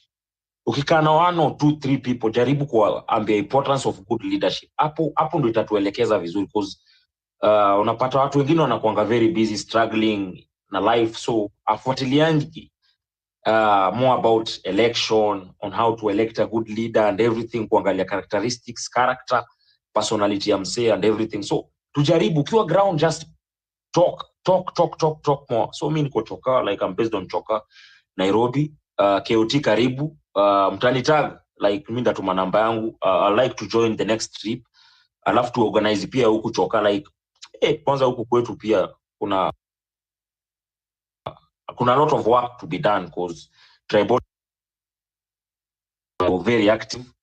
People on how bad leadership inaweza to lead kwa crisis. Watu watoke kwa mtu politics, because it doesn't help us. Haijai tusaidia. So civic education inafai kuwa sahi, inafai kuwa scoreboard ya kila msee. Ukipata msee kwa njia, jaribungu tu 1 or 2 things, mguzie tu kuhusu governance. Mguzilie hapa na pale, itapata at least ukimguzilia yeye pia ataende kwa mtu mwingine ambaye kuna kijana pahali fulani ama kuna msichana pahali fulani ananieleza hivi na hapa na pale, na nikaona ina make sense. So civic education inafai kuwa inafai kuwa our daily pill, like hiyo inafai kuwa our daily bread before tufike 2027. At least tukue na watu wanajua ukienda kuvote una vote kwa nini, kwa sababu inafai kuwa ina matter una vote kwa nini. Kwa sababu personally I was telling people before we take a break, like personally mpaka mimi sahi ni tangu niende replacement ya Huduma Center mpaka sahi, like my ID haitoka, like it's just so fucked up, mbaya sana. I've tried, like nimeenda kwa hiyo Huduma Center yenye kwa hapa kwa Ruai, nimejaribu, it doesn't help me. Sahi nimetumwa kwa mtu specific huko Jogoo House, I'll not mention the name. Nimeambia ukienda huko ulipe 3,000 utatoka na ID after 30 minutes. So you can imagine that is corruption. Sahi mpaka sasa uende ulipe 3,000, Huduma Center wamekataa kutoa ID na ni replacement, just only replacement. Nilishalipa hiyo 1,000. Sahi tunalipia identity yetu na Maumau walipigana for identity. Seriously, where are we heading as a country? So civic education is the way to go, make watu understand bad leadership inakuja na consequences. So civic education all the way. KD, thank you manze. KD, thank you. KOT manze, keep the gospel running manze. Mkiwa na Morara, ambia shout out kwa Morara, Binti Africa manze. Nashukuru sana kwa kuendelea na hii course, na Ras G bado nimeingia space leo, napata waseo bado wako active. Tumi biashara ilikuwa imenieka pending kidogo, imenishikilia, lakini nikasema leo lazima niingie at least nichangie 1 or 2 things, na nimesikia the course is just moving. So kila mtu amekaribishwa, like KOT kwenye mtapanga na mmekaribishwa Choka. I'll be there waiting manze. So thank you guys and have a good night manze. Yeah, Thank you so much. Na hii Choka KOT inafaa tembee Choka. Nice. Yeah, Inafaa tembee Choka. I think Kioti, go ahead. Nilikuwa naambia tu One Kenya tutakuja huko Chokaa. Mimi sikujui lakini tutupatie direction. So tomorrow guys, you all know that we are headed to the Rift Valley. Yeah, mlisema tusiguze mlima lakini pia tunataka kwenda kuguza sijui valley inaitwa aje. Yeah, Bonde la Ufa. Yeah. Tuenda kuguza Bonde la Ufa. Guys, I'm good in Swahili. Msinionange hivi tu. I'm also good in Swahili. Can speak fluent Swahili. Sasa tuliguza mlima, nothing happened. Tuenda kuguza Bonde la Ufa. Let's see what will happen. And so guys, tomorrow we are out to offer civic education, yeah? So for the next 4 days, from Friday, Saturday, Sunday, Monday, then on Tuesday we'll be coming back to Nairobi to settle kidogo. Then we see how we'll move to the coast region and then to the western. And of course, leo nimepata some 3 guys who wanted to join us. And of course, yeah, nishawachukua, we'll be heading there. So namba inaendelea ikisonga, yeah. Last time tulikuwa na gari 3. Sasa tushapata ingine tumeongeza. Sasa zimefika 4. So by the time tunafika December, nataka kuwa na magari kama 50. Yeah, zikipita tu ni za civic education. Sio za kupiga siasa because hatujaanza siasa. Honestly, mimi nikianza siasa hata hapa hamtapumua because my blood is purely a politician. And apart from being a politician, I also believe I'm a leader. Na ndio maana hata nikiweka hii space, you guys can join and we can have concrete discussion without interruption. That's now the quality of a leader. So personally, I've always believed that I'm both a politician and a leader. Lakini William Samoei Ruto is only a politician. Raila Odinga, at some point, he used to be a leader, but now he opted to be a full politician. Rigathi Gachagua is just huyo ni jamaa fulani wa drama tu. It's just doing some drama. I don't know him. And the likes of Wetangula is a politician, yeah, because whatever he has been doing, honestly, nyinyi mnajua. The only person mwenye naweza sema is both a politician and a leader, it's none other than me. Yeah, hiyo mimi si atinajipiga kifua, but I believe so. And so guys, civic education, tomorrow we headed to the Rift Valley, but of course tutanzia somewhere in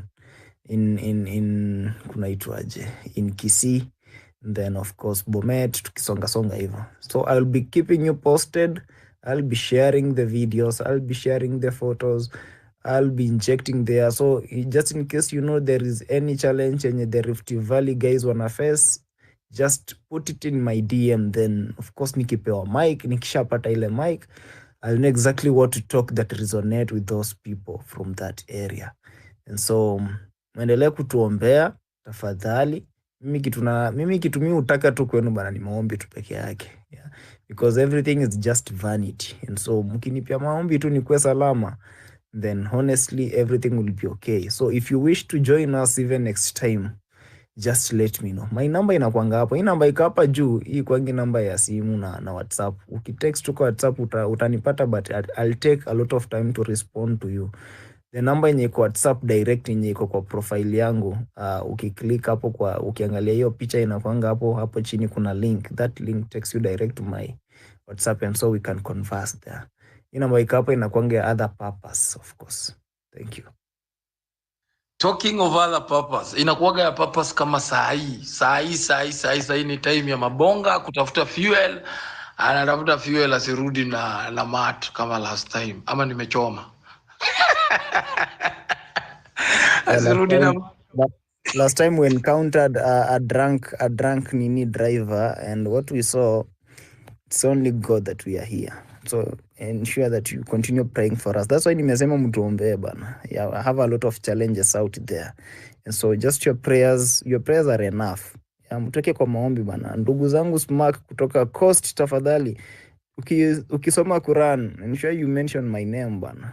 Ndugu zangu wa Islam, ndugu zangu wa Kristo, tafadhali ukisoma Biblia na uende kuomba, ensure you are saying a word. Na uniombee. Hiyo jina yangu official ni Marvin Mabonga. So omba bana, ukililia kwa hiyo jina na Mungu of course atashuka. Mavo ameanza campaign mapema. Anyway, ni poa kuanza campaign mapema.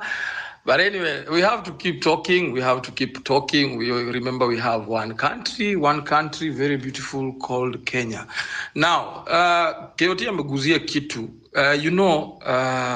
This is like taking a risk. Yeah, it's the biggest risk. It's the biggest risk fighting for your own country, fighting for the flag, because sasa hatuna mtu yoyote wa kutupigania. And this one comes with a lot of, like I'm saying, risks. It is my appeal. Wakati KOT, Morara wanakuja kwa ground, remember, we are already threatening an empire that has been existing for so many years. The political empire ni a very organized empire. Ni watu wamekuwa kwa hii game, kwa hii mchezo for a very long time.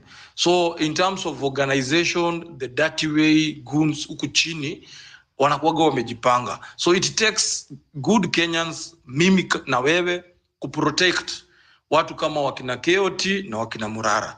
So let the happenings that took place in Embu, where a very one of the most controversial MPs he's called Ruku. Remember, Ruku is one of the individuals who at some point wanted to introduce a bill in parliament to curtail our freedom of expressing ourselves in demos. Huyo jamaa alikuwa ametokea na he really allowed the people of Embu. They dealt with him hapo kwa hapo. So whenever this convoy comes, whenever these guys come, it is ni wewe na mimi tunafaa kuwapea ile security. Let us protect our people. That's the moment you engage with them, because when politicians wanakuja chini, wanakuja kwa ground, wakati Ruto wanakuja huko, the first thing he's surrounded by and surround you na all arms of security. Sasa sisi hatuna hiyo nini. So it takes Kenyans of goodwill kama wewe na yeye to protect, because this comes with a lot of risks. But we need again not to buy the fear. We need to go outside there, because sisi ndio tunafaa to liberate the country. Moving forward, I can see a couple of hands up. I don't know if it is a reply. So let me start with Sir. Sir, unanisikia? Thank you very much. I don't know if I'm audible enough. Maybe you can confirm to me. Yes, you are 100%. Hello? Yes, you are. Go ahead. Thank you very much. Number one, I want to start by applauding all the speakers who have come on board to discuss the various key concerns about our trajectory as a country, where we are moving to. And I want also to, in a very brief, to stress my points, respective of how we feel that we have a country that we feel that we are not governed in the right manner that we expect as the constituents. So today, as we all gather here to discuss all these essential key issues, we feel like in many recent times that we have seen foundations of our democracy have been shaken a lot. The rule of law, which should guide our actions, decisions, are being undermined. So the law itself, this culture that our leaders have put in all these sectors, starting with the judiciary, the legislature, and even the executive itself. Look at also the oversighting bodies like the ESCC. These are bodies that are supposed to come on board and put our leaders to account. But one of the major concerns is that these institutions were established to protect our rights and ensure that our leaders act responsibly. But look at what is happening. These bodies have totally failed to fulfill their responsibility. And that's where our question comes in. When will these bodies realize the urgency of our responsibilities? When will they realize that, can we now put aside the politics? Can we put aside the favorism? Can't we come and do the check and balance? Can't we have a country that is progressing in terms of economic, in terms of socio-political, in terms of putting all the sectors aboard so that we can create job employment for youths? Look at the graduates that universities produce every year. Where are they going? They don't know. They don't have a plan. They're just there. They just having a government that doesn't have a clear plan, a roadmap on what they're doing. So as I move on, we can also say that we as the citizens, we feel that we have that disconnect from the government because number one, many of us have lost trust in this system. I bet no one can put trust in this. No one can come and say that we all trust this government. We have totally disconnected ourselves from the trust to this government. And it deepens the gap between the government and the people. So we need to recognize that governance is not just about those in power. It is about the responsibility they have to serve the public. When this bond is broken, the future of our nation becomes uncertain. Look where we are as a country. Look where we are as Kenya. The second year of the government, we are seeing a disconnect from the deputy president and the president, a fallout. Surely 2 years, 24 months, nothing has been done. You cannot tell me that you have a government that every public sector, every sector is failing. Look at the education sector. Look at the health sector. Nothing that someone can say that or can defend that something is being done here. Look at the transport sector. What is happening at JKA right now? Now, how can you tell me that now we have a government that has competence? How can we come and say we can defend this government by saying that it's a working government? But today, you can see even what is happening. We can see the members of parliament coming together, collecting signatures because they want to impeach one of their own. And why? Because maybe they've created that culture of looting our resources until they feel like now I'm also supposed to loot more than the other. They start fighting each other because of our resources. Even this impeachment, you will not be shocked to find that the kind of disagreement they're having is because of our resources that they're supposed to run our country. They are fighting because of our resources. And some of us will just sit there, now have sympathy for them. Now the president is fighting the president is fighting the deputy president. Why? Are we now feeling that? Are we now being sidelined? No. Actually, one thing I need to appreciate the Generation Z, because I think I've seen it, they don't have that tribalism. They don't have that tribal in us. I think it's high time that we've come to realize that no matter what, no matter any region block that we have, we can see a leader that who can deliver. I think that is the person that we have to put trust. We check on that person. If he fails, we just come on his neck for accountability. But you see, today where we are, we are on ourselves. No one is talking about our interest. Politicians have come on board just trying to protect their interest. They just want to protect their opulence, nothing else. And I think one thing that I'll leave everybody that with is that I know right now we are still on course to try to rectify some of the system in this government as the citizens. Yes, we can't have that much strength to push some things because after all, this is the government of the day that we have, but we can plan something. These 3 years are this is a very good time for us to plan. Number one, we make sure that we have the voting card, we have our IDs. I know there are those constraints that they've put so that, oh, the Gen Z, they don't be given ID, right? But you just apply, have those credentials. When it comes for election and you just have a friend that does not have a voter, there's nothing that you're going to talk with that person. There's no way that we can just come here on online platform. We just keep on repeating things that we usually say every day. But when it comes to doing them, we don't do them. We're just sitting there online browsing TikToks. Some of us don't want to engage ourselves knowing which kind of these things that are being passed in parliament. Only I'm very sure, even if you just try to check on ourselves, many of us just went to follow up on the impeachment motion for Gachagua. But let us ask our sincere question to ourselves. How many times do we listen to the proceedings in the parliament? How many times have you listened to some of the bills, some of the motions that have been brought before the parliament? Are we following up on these things? And yet when we come and just see now things are not on our side, also we come and just trying to raise questions. So my point is that regardless of anything that is happening in our country, we're supposed to keep track. Let us be on board.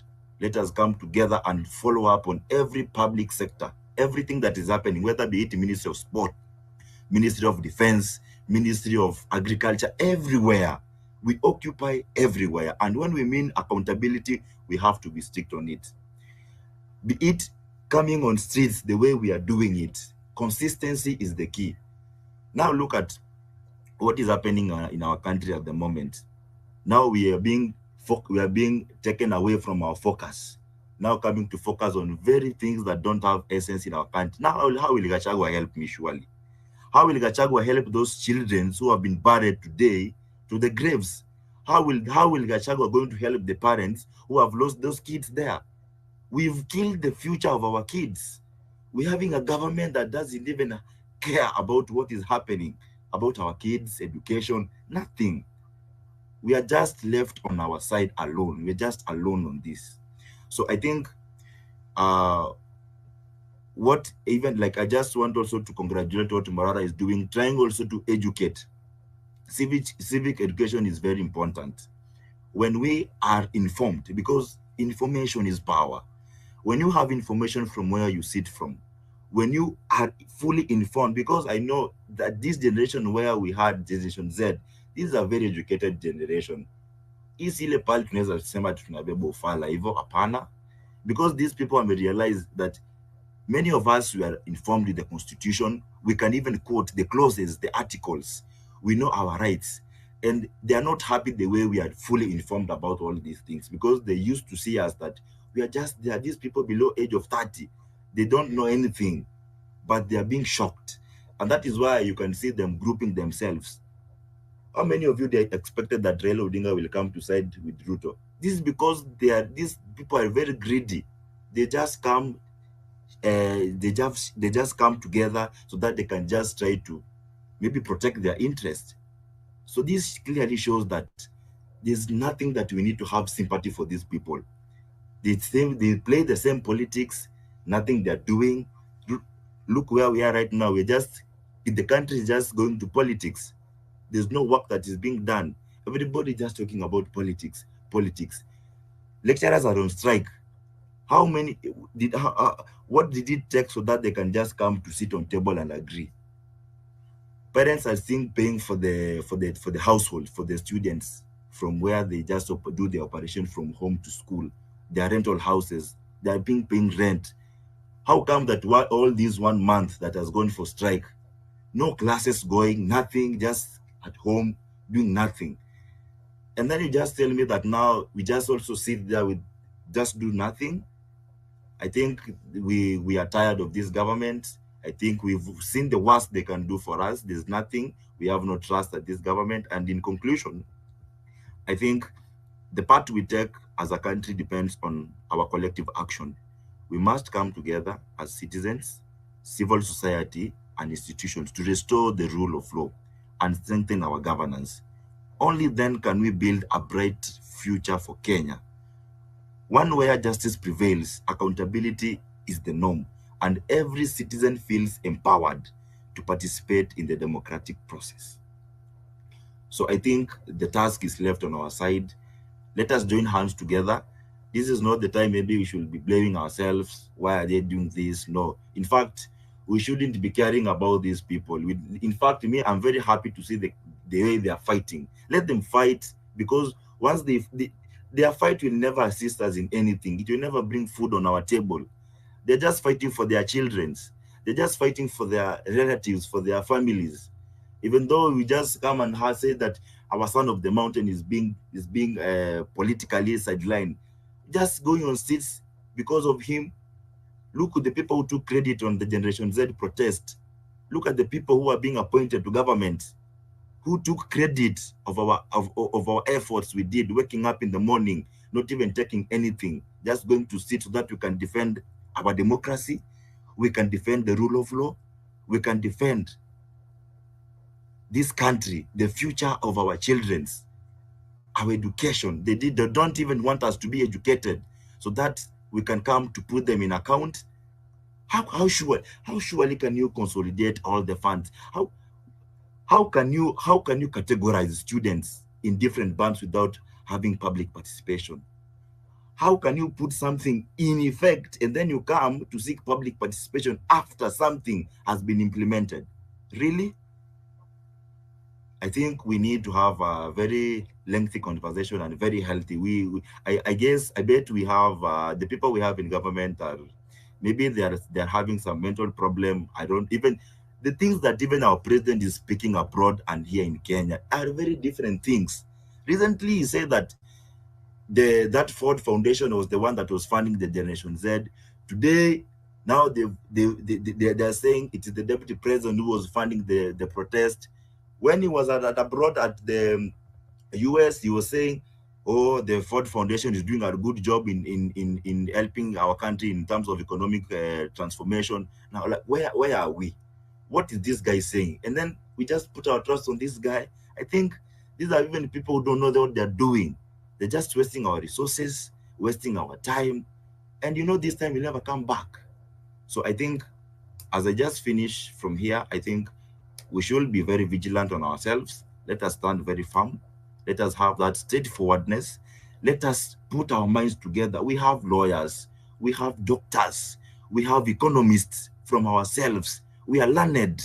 We can sit, we can put our minds together, and I'm pretty sure that we can take this country forward. It doesn't mean we don't need Ruto, we don't need Raila Odinga. Who are they? We don't need these big fish. We ourselves, we can be those big fish. We have the minds, we have the brains, we can reason, we can put a proper leadership, a leadership that is working for this country. We need to have managers. We are tired of these politicians. We need to have people who follow the rule of law. We need to have people who adhere to the rule of law. So we will keep on talking all these things. We will I'm waiting for you to land. Yes? I'm waiting for you to land. I think I've given you enough time, so I'm waiting for your closing statement now. Thank you very much. As I'm closing, let me just close, because I think we'll just keep on talking until tomorrow. As I close, I think my stressing point is that I think we should be conversant with our rule of law, because everything that happens in our country revolves around the rule of law. So if we have people who follow the rule of law, if we have our institutions being grounded on the rule of law, they do their job without being compromised, without being influenced politically, I think we could be in a very better position as a country. Thank you very much, and I appreciate you guys for being there this time, because we are here to shape up our country, and that is Kenya. And may God bless this country. Thank you very much. Thank you, my brother. Thank you for that long remark. You know, when you raise your hand, it's either a counter or it's a reply. I had seen KD hand is up, but just hold Kiasi, just hold that thought. There's Isaac. I want to put it in this order. There's Isaac, there's Daniel, because there are people who have never even spoken here. So I would want to go for these new names that have never gotten a platform to speak. So somebody's mic is on. Don't know whose mic is that. Kindly mute. So I'll start with, I'll go to Isaac. I'll start with Isaac, and then we go to Daniel in that order. So those are the speakers. But before the speakers, KD, in a half a minute, what I think it is a race. Yeah, thanks. Thank you. Mine is just very simple. I think I'll play illegal co-host. I'm not doing this to belittle anyone or to attack anyone. Please, let us talk about how we'll move forward. Let's forget talking about these guys. At some point, we had a very, very good direction. But I understand everyone has emotions and you're bound to express yourself. But can do this until God knows when. As we're speaking right now, they are also speaking. Just keep that in mind. Yesterday, we spoke about Gachagua. Today, we spoke about Kindiki. Tomorrow, we'll speak about what Ruto has said on CNN. The next day, something else will come back. So, usifikirie hasira itaisha. That's why I'm just clinging on this point of, let's think of how can we move forward? How can you and I be the difference? How can we make this thing more in whatever? Like when Farah came and then Nonini, you know, like we were talking about us, not they. And if you can keep on that track, Ras, you can correct me if I'm wrong. I think we'll actually have a very productive way to whatever. We know what all these guys have done, and it just doesn't serve any purpose speaking about them anymore because it's not going to put food on our table. Thanks. Thank you, KD. And as KD has insisted on this, I know it is not a culture that we can pick it mara moja kwa sababu I also want KD to understand Kenyans wako bado wako na hasira, but unajua pia hii hasira tukikwama nayo sana itakuwa pia ni ngumu. Wewe ile hasira niko nayo nda kuchapa, wewe unaongenda kuchapa, niko na hasira hata ujui unasema nini. Nasema yani tuko na hasira ile design yenye hawa Kenya inafaa wa understand wako na ile hasira, lazima waanze na ka history waongee kuhusu hawa kiasi, but as much as KD is trying to help us bring in some order and some moving forward, because right now we should be focusing on about us. Vile amesema sisi, like right now we are talking of how does Marvin Mabonga move to the ground with the entourage ya Morara wakifanya kitu inaitwa civil education. And we have said here, if one of us is going down, let us support, please. Wacha tumsaidie, tusikue tumeongea kuhusu hizo challenges ziko down. Hapa sasa tukiwa naona tuko watu wangapi? We are almost 50 something, 60 something. Somebody can do, you can do your 100, you can do your 50 bob. It is just a one way of helping Mabonga and the team go to the ground. Remember, they are taking our message down to the ground. These are the things. It is time we owned this. We need to own the revolution. Kwa sababu tukiachilia wa own the revolution, you saw what happened, yeah? The moment we relent kidogo, wanapata space ya kuingia, wanaingia na wanachukua hiyo revolution. So you can imagine an incident. Do you think mtu kama Morara serikali imeshindwa kumuitia kazi? So let us avoid any gap, any opportunity we get in owning our movement, our revolution. Let us do it. If it is contribution and one of us amekuja hapa Mabonga amesema openly, mimi naenda down. Si ati na nini nimewambia, but naweza taka usaidizi ya 1, 2, 3. We are not saying that hii ndio tunatoa pana. Why with your 10 bob, 50? Those are the appeal. Menelewa. So that was on a lighter note. So support our brother. Secondly, KD amesema, and this one is insisting, we should tuache hii sasa kuna ka culture. Najua ni kagumu kukaacha, aka culture kuna wase wanakuja pia na history. Mtu anakupigia story, ka history, lakini ukitafuta huyu jamaa alileta solution gani huko mbele haiko kuwepo.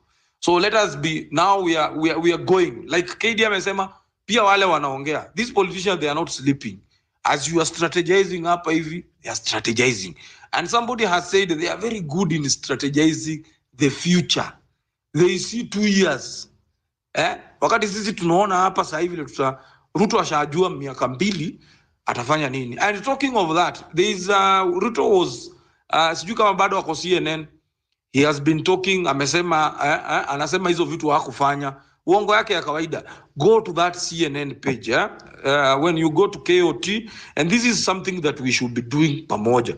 Wakati tunasema tunaenda kwa page, go to KOT page, kuna CNN live ameweka hapo hivyo Ruto akiongea.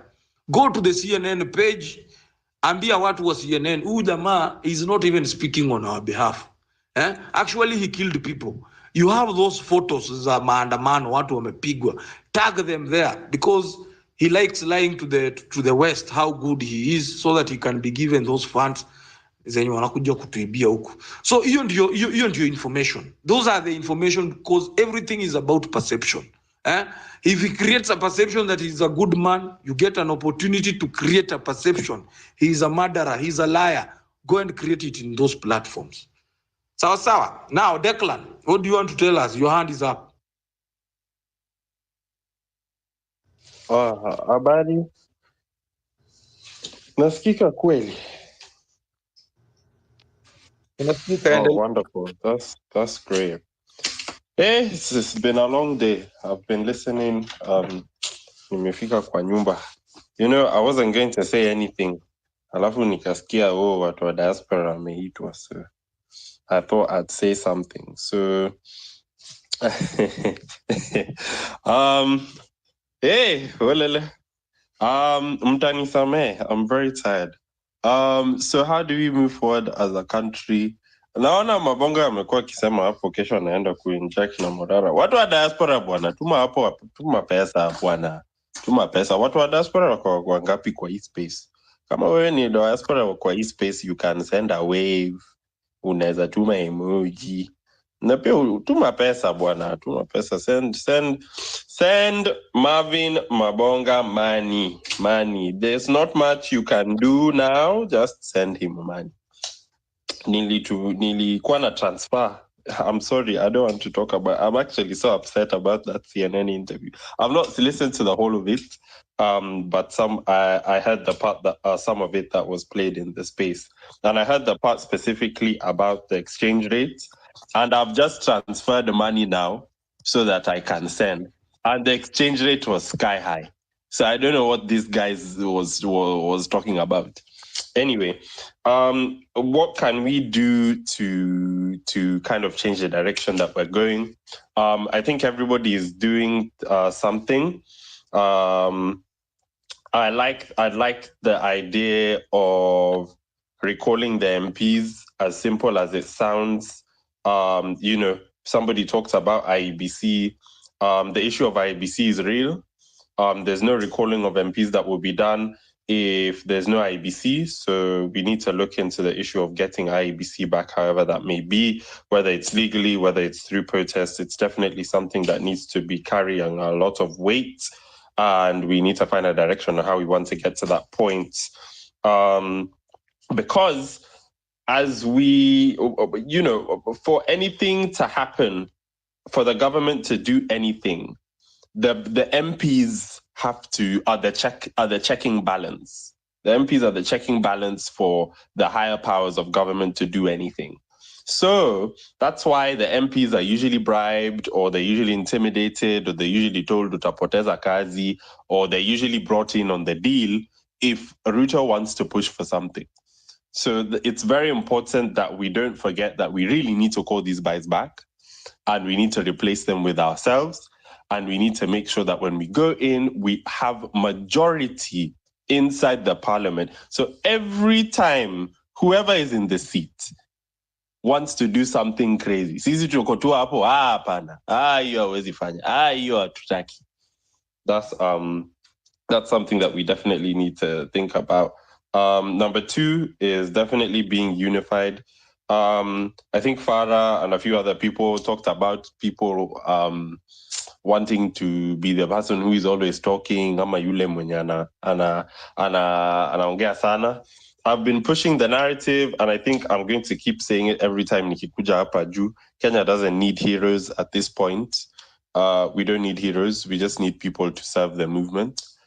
So come, serve the movement, and go home. There's no prize here other than the country that we will achieve once we've gotten to the place where we want to get to.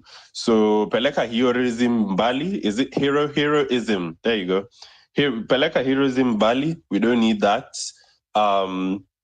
We just need people who genuinely want to push this thing and be selfless. So the way you won't be a hero is be selfless. In all the actions that you take, just be selfless.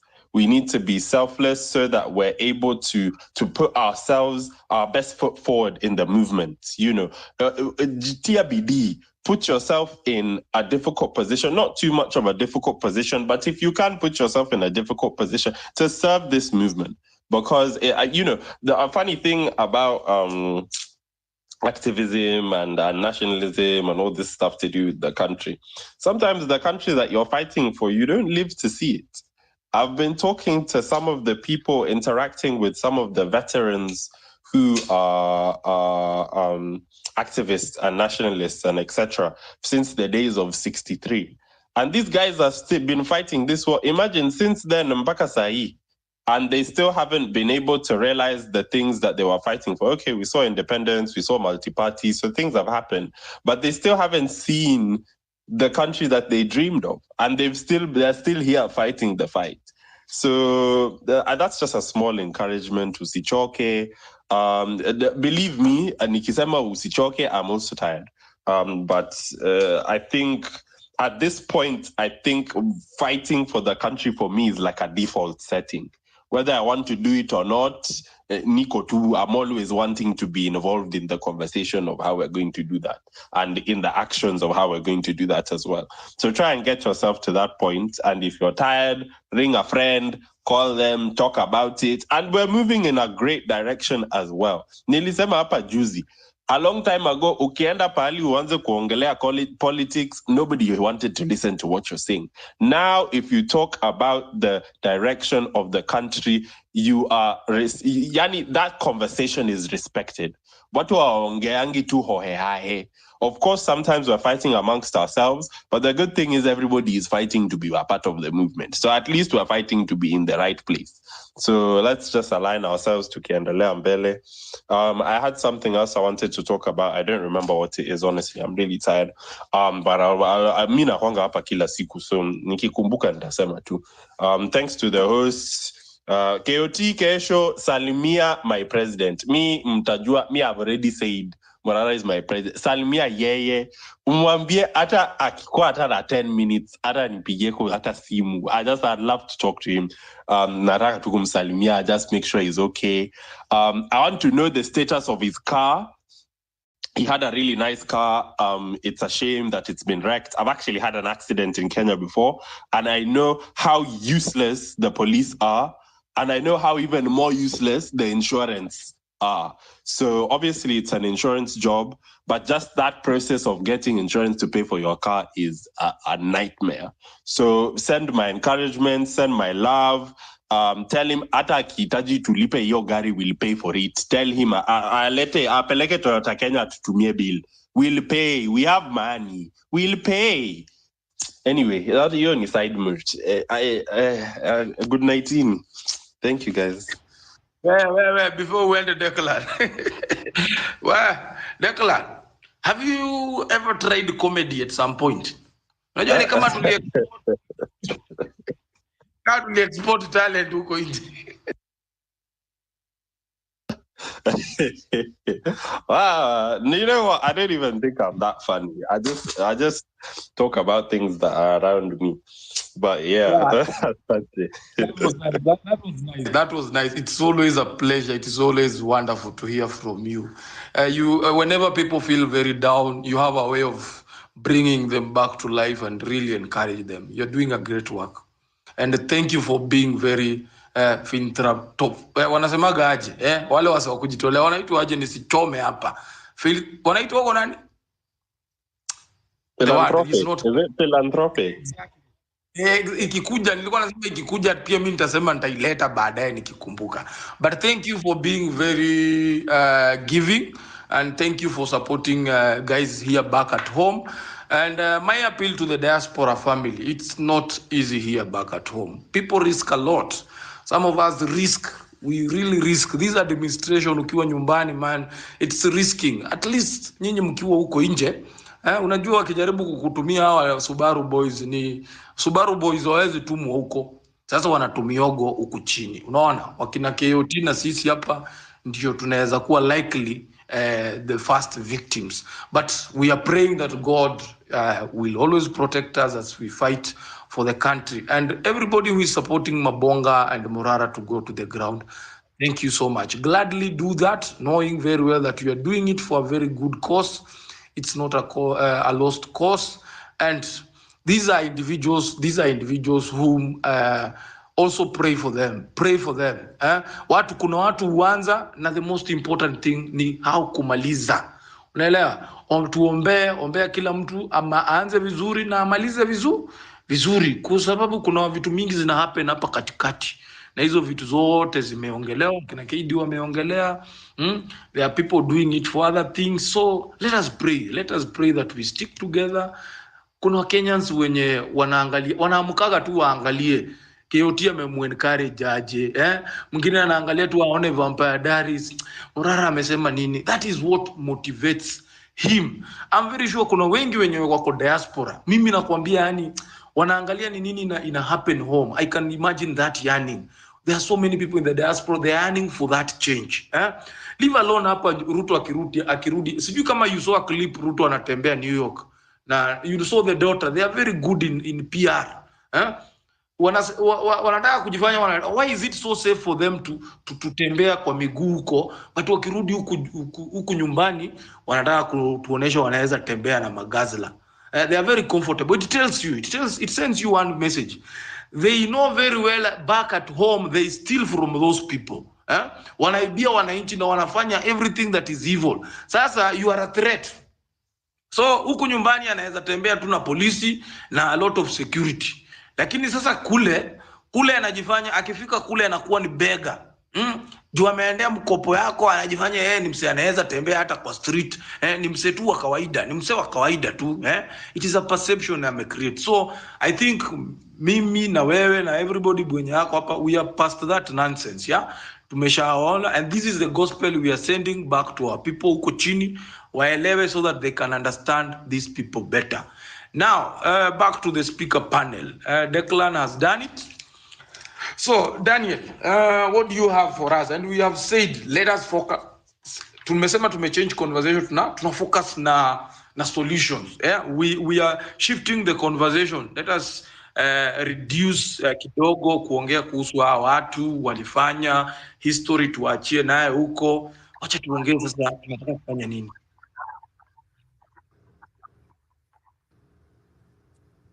Daniel, go. Okay, I'm going to speak solution. Yeah, you can hear me, huh? Okay. Yes, so, go. I'm going to speak solution based. Yeah, I'm going to speak solution based, but also it's going to veer off Kiasi, but I swear.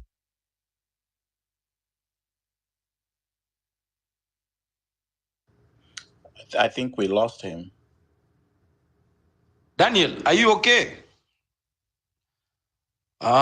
Maybe as Daniel rectified the mic. You can hear me. You can hear me. Yeah, we can hear you. Just go on. Talk. Yeah, we can hear you. Yeah, okay. Okay, good. I was saying I'm going to speak solution based, but I might be off just for a minute.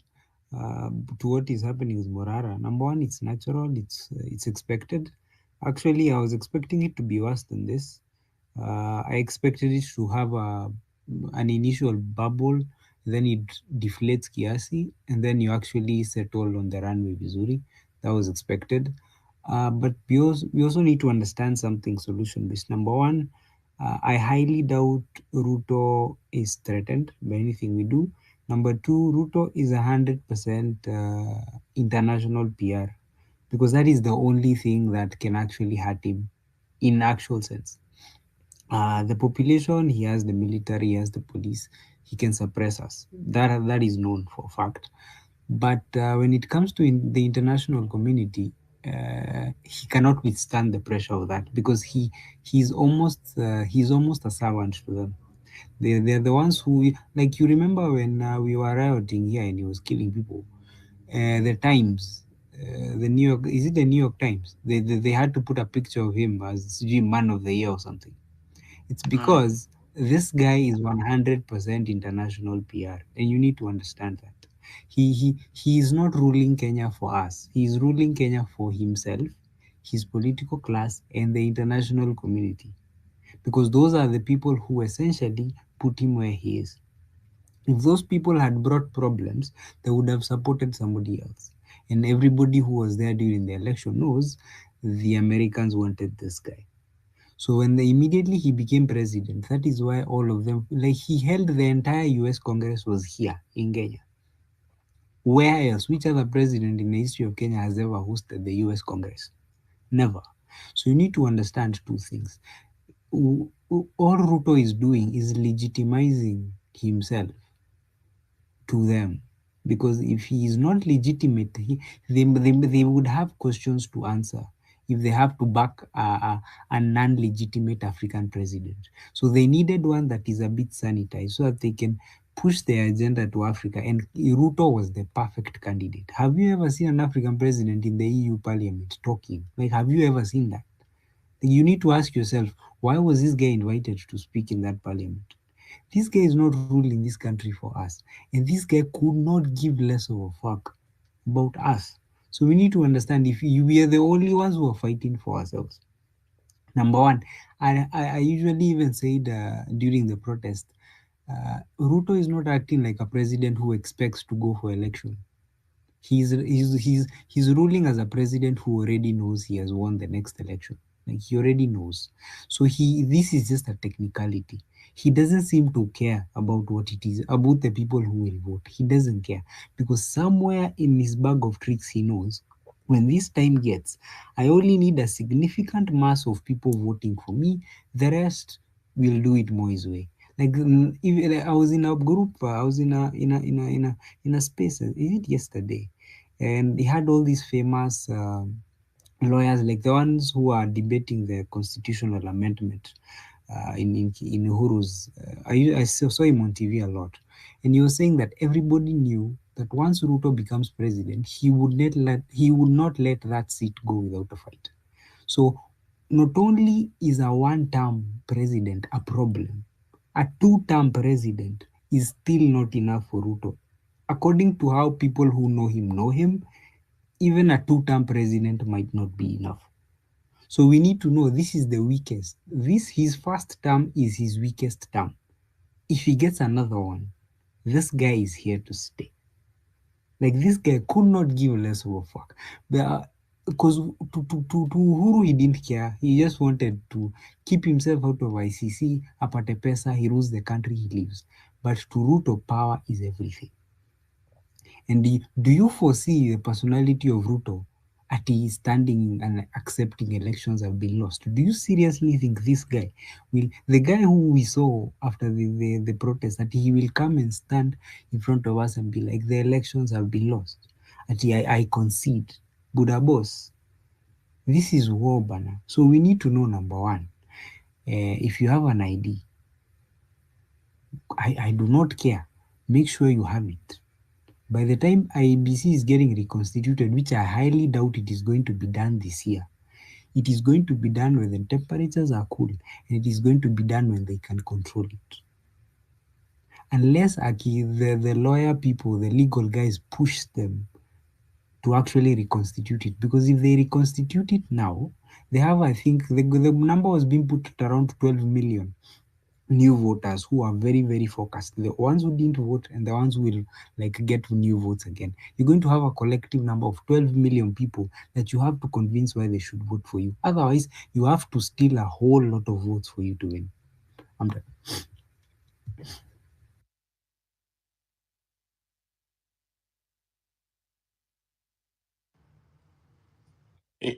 So, Tori, go ahead. I was just like, I was telling the co-host he might have skipped me. okay, thank you so much, Daniel. We really appreciate your contribution. It's really appreciated. So, I hope you can hear me very well. And let me give it to Fabish, then Isaac, please. Fabish, please go ahead. Yeah, asante sana. The host, KOT, Toria, Ras G, wala ambao muko katika speakers na wala ambao muko katika listeners na wote ambao tuko hapa katika kuchangia na kuangalia tutapeleka vipi mambo ya taifa letu. Mimi hata leo nilikuwa nimesema nitapumzika, sita labda kuja kuchangia. Lakini niliposikia kwamba wakati sisi tunafikiri tunapumzika, wakati sisi tunafikiria tuko half time, kumbe jamaa ameitisha mechi. Amerudi tena kutuita criminals na gangs. And that is why katika every space nimekuwa nimerudia mara nyingi hapa kusema, nataka kila wakati tukumbushane kwamba Kenya iko kwa vita. The country is at war. We are at war with the regime that is our enemy. And when we talk that we are at war, it is not just rhetoric. It is the reality. it is not a political statement. We are literally at war. Ikiwa mtu ameenda mpaka kwa international space na kusema kwamba criminals walienda parliament, that is how is going, to profile us as criminals. Genesis ya war huwa inaanza kwanza with propaganda. That is why propaganda is part of war. And now the guy has taken us into the international space to propagate. When you want to kill, when a hyena want to eat its own children, it accuses them of smelling like a goat. I don't know, tunahitaji kuambiwa nini ndio tuelewe. We are at war ikiwa tunapigwa na marisasi. Gun and a bullet is meant for enemy. So we are enemy of this state and the state is our enemy. Kwa hivyo, ile kitu ambayo mimi nasema ni kuwa we need to change our tactics and align ourselves with the war. Mambo ya bendera na mambo na maji. In as much as na support sana kina KOT kina Morara kwa civic education, lakini tuko na kazi kubwa ambayo bado sisi pia tunahitaji kufanya. Tusione kwamba tumemaliza. Tusitoke katika politics ya personalities. Tusianze kusema sijui ati Morara is our president. We not yet reach there. Tujefika huko. Tusirudi kula ambao mahali tulikweko. Tujefika kabisa huko. Nobody is our president. Morara is our brother, is a revolutionist, kama sisi wote ambao tunapigania. Please, let us desist from personalities. Because personalities, it will make us relent, it will make us divert our attention. Now we need to strategize fast, because you cannot fight when you cannot secure yourself. I repeat, I say we are at war. Number one is to know how we are going to put your safety first and the safety of others in our society. It is high time now that we need to protect ourselves. It is not a crime. It is not that it is unconstitutional to protect yourself against the invader, against someone who wants to kill you. It is not a crime. Tukiongea hapa, it is not incitement to tell someone to protect himself from the harm. I repeat that it is not a crime to protect yourself. We should be talking now on how we are going to empower youth. We are going to have vigilante groups in our estate, in our cities, in our villages. Kwanza. That we are going to protect ourselves, kwamba mtu kesho, hakuna mtu atakuja kukidnapiwa na kwenda kuuawa kutupa kwa mto. Anyone that want to kidnap someone. Ulisikia kama ule jamaa bila alikidnapiwa, wakaanza kusema sijui is a criminal, dangerous criminal, akona weapon. Don't allow anyone to be brandished criminal in front of you ati ndio sababu ya kukua kidnapped. So we need kwanza tuanze kustrategize. Wale watu ambao walipigania multiparty, that is where kulikuwa na vigilante groups, and those vigilante groups, they did a lot of work that time against wale watu ambao walikuwa wanaitwa special branch, to protect themselves against Moi. Ndio sababu ulikuwa unasikia kulikuwa na jeshi la mzee ya kina Fred Gumo, kulikuwa na Mungiki, kulikuwa na Chinkoro kule, kulikuwa na nani, kulikuwa na Kabumbu kule chini. Though yes, Moi alijaribu kumanipulate and all that, lakini at least they played a very big role. Mungiki, they did a very big work. Forget kwamba Michuki alikuja akawapaint in a bad picture. Wali protect the society. We need to start protecting first ourselves and even protect these people ambao tunaweka katika front. Leo ile kitu Ruto ameongea imecoincide na vile kitu mambo Kindiki ameongea. Sisi tunafikiria kwamba tunaendelea na mambo mengine, lakini wao bado wanarudi kule kwa maandamano. Kindiki anasema you will see a lot of prosecution. When he told that you will see a lot of high profile prosecution, what of the low hanging fruits? That means, in another language, you will see a lot of abductions. We cannot be sitting and waiting to be abducted kupelekwa kichinjoni kama kondoo. Kwa hivyo, mambo ya civic education haitoshi peke yake. Alafu tukiongea mambo ya civic education, ni kuwa, I think there is a lot that we need to do more than civic education peke yake. Tukiongea mambo ya election 2027, I want to tell you kwamba Ruto as he stands now, Mungu atupatie nguvu, Mungu atupatie uhai, wote tuko hiyo 2027. Kama hatutaelewana saizi, ati tungoje tukae, tukifikiria ati 2027, tutamuondoa Ruto kwa ballot, naenda andike ati conceding defeat. We'll try landing. Yeah, and ati Ruto aenda andike conceding defeat. We are doomed. Ruto can never be defeated in a ballot. Someone, a tyrant that does not even respect constitution, someone that is in power, then you think that you are going to defeat him in the ballot? There is no way. Me, nikienda I will drop a very controversial statement here. If we are not going to remove Ruto on the streets, on the revolution, forget anything about election. We should even boycott the election. And when I talk of boycotting election, watu wataniambia 2017, Raila aliboycott, what happened? It is different. 2017, Raila aliboycott a rerun of the president. A rerun of the president, parliament was already in place. But when he say we are boycotting, the wale vigilant groups tunahakikisha kwamba there will be no registration of voters in every corner of our country. Wale ambao watu wako na voters card, we make sure that we destroy all of them. Tunasema kwamba we are not going to participate in election with William Ruto.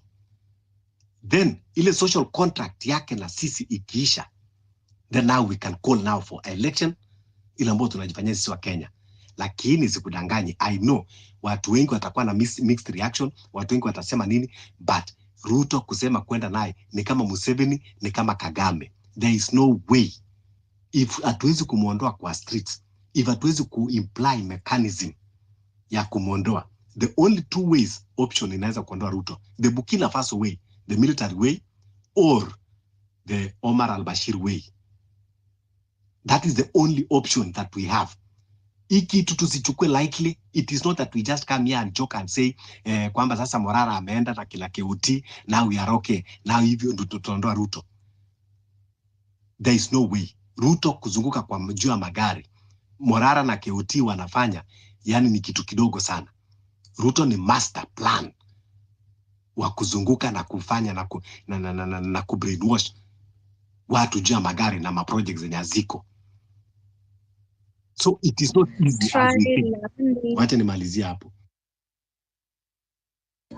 Thank you so much. I know ningekosa kukukata, wewe unaweza ongea hadi kesho. You are capable of talking 24 hours mfululizo. Toria, So, if I may, very, very quickly before you go to the next speaker. I know I've already spoken, but I've remembered something really important. That's the thing that I wanted to say. That was probably the most important thing. So when people are going to retweet the CNN story for Ruto, it's very important because his image on the international platform is something that we can hit. It's actually a target that we can actually hit, and we can hit it very easily online. And the important thing I wanted to say is underneath, when you're going for that tweet, don't go and retweet KOT's tweet. Go to the page where the tweet came from. It came from that lady's page. Her name is Christine Amanpo. So if you go to her page, you retweet it from there and you give your comments on her page. Now, CNN is a very highly respected news station. So when something is said like this, people go and the right people go and look, the people who we are targeting to ruin Ruto's image. Underneath the post, there's community notes.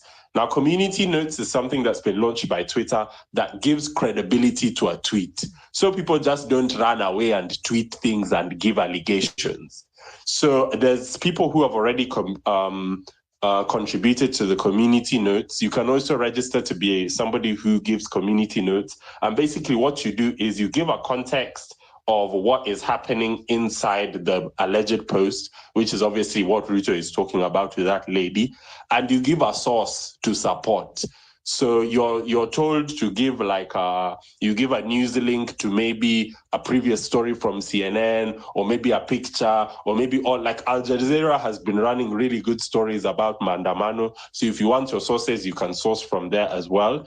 Now, the community note is what will give credibility to when Kenyans are there in the comments saying, oh, this guy is lying, then the community notes will be there with supporting articles, news reports, pictures, videos, all those things in the community notes of that post. If you can't contribute as a community notes person, then you can support the notes that are already there. So the ones that support us, support those notes, you just click by support, saying, yes, this note is credible. And then it won't be just, oh, hey, Kenyans are saying and Ruto is saying.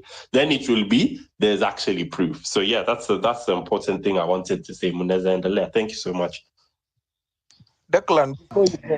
Thank you so Declan, can you, somebody is on my inbox and anasema, can you share? Do it on your timeline so that people can pick up that page or that individual handle so that it can be easy. There are people requesting that. Kuna wenye hawakujui vile they can go about it. So kindly, Declan, if you can do that on your timeline so that others can pick it from there. I think it will be very easy because I'm seeing an inbox people asking how do they do that, kwa sababu watu wengi wamefanya through mabongas, unaelewa? So from your explanation it seems haijafikia wale, unaona? So like Declan has explained, watu waende kwa timeline ya CNN, unaona? So the problem with also social media, utapata kuna fake pages za CNN, nini. So always pick the right one. But I was suggesting, if Declan, you can do it on your timeline so that people can pick it up from there. I think it would be easy. Toria.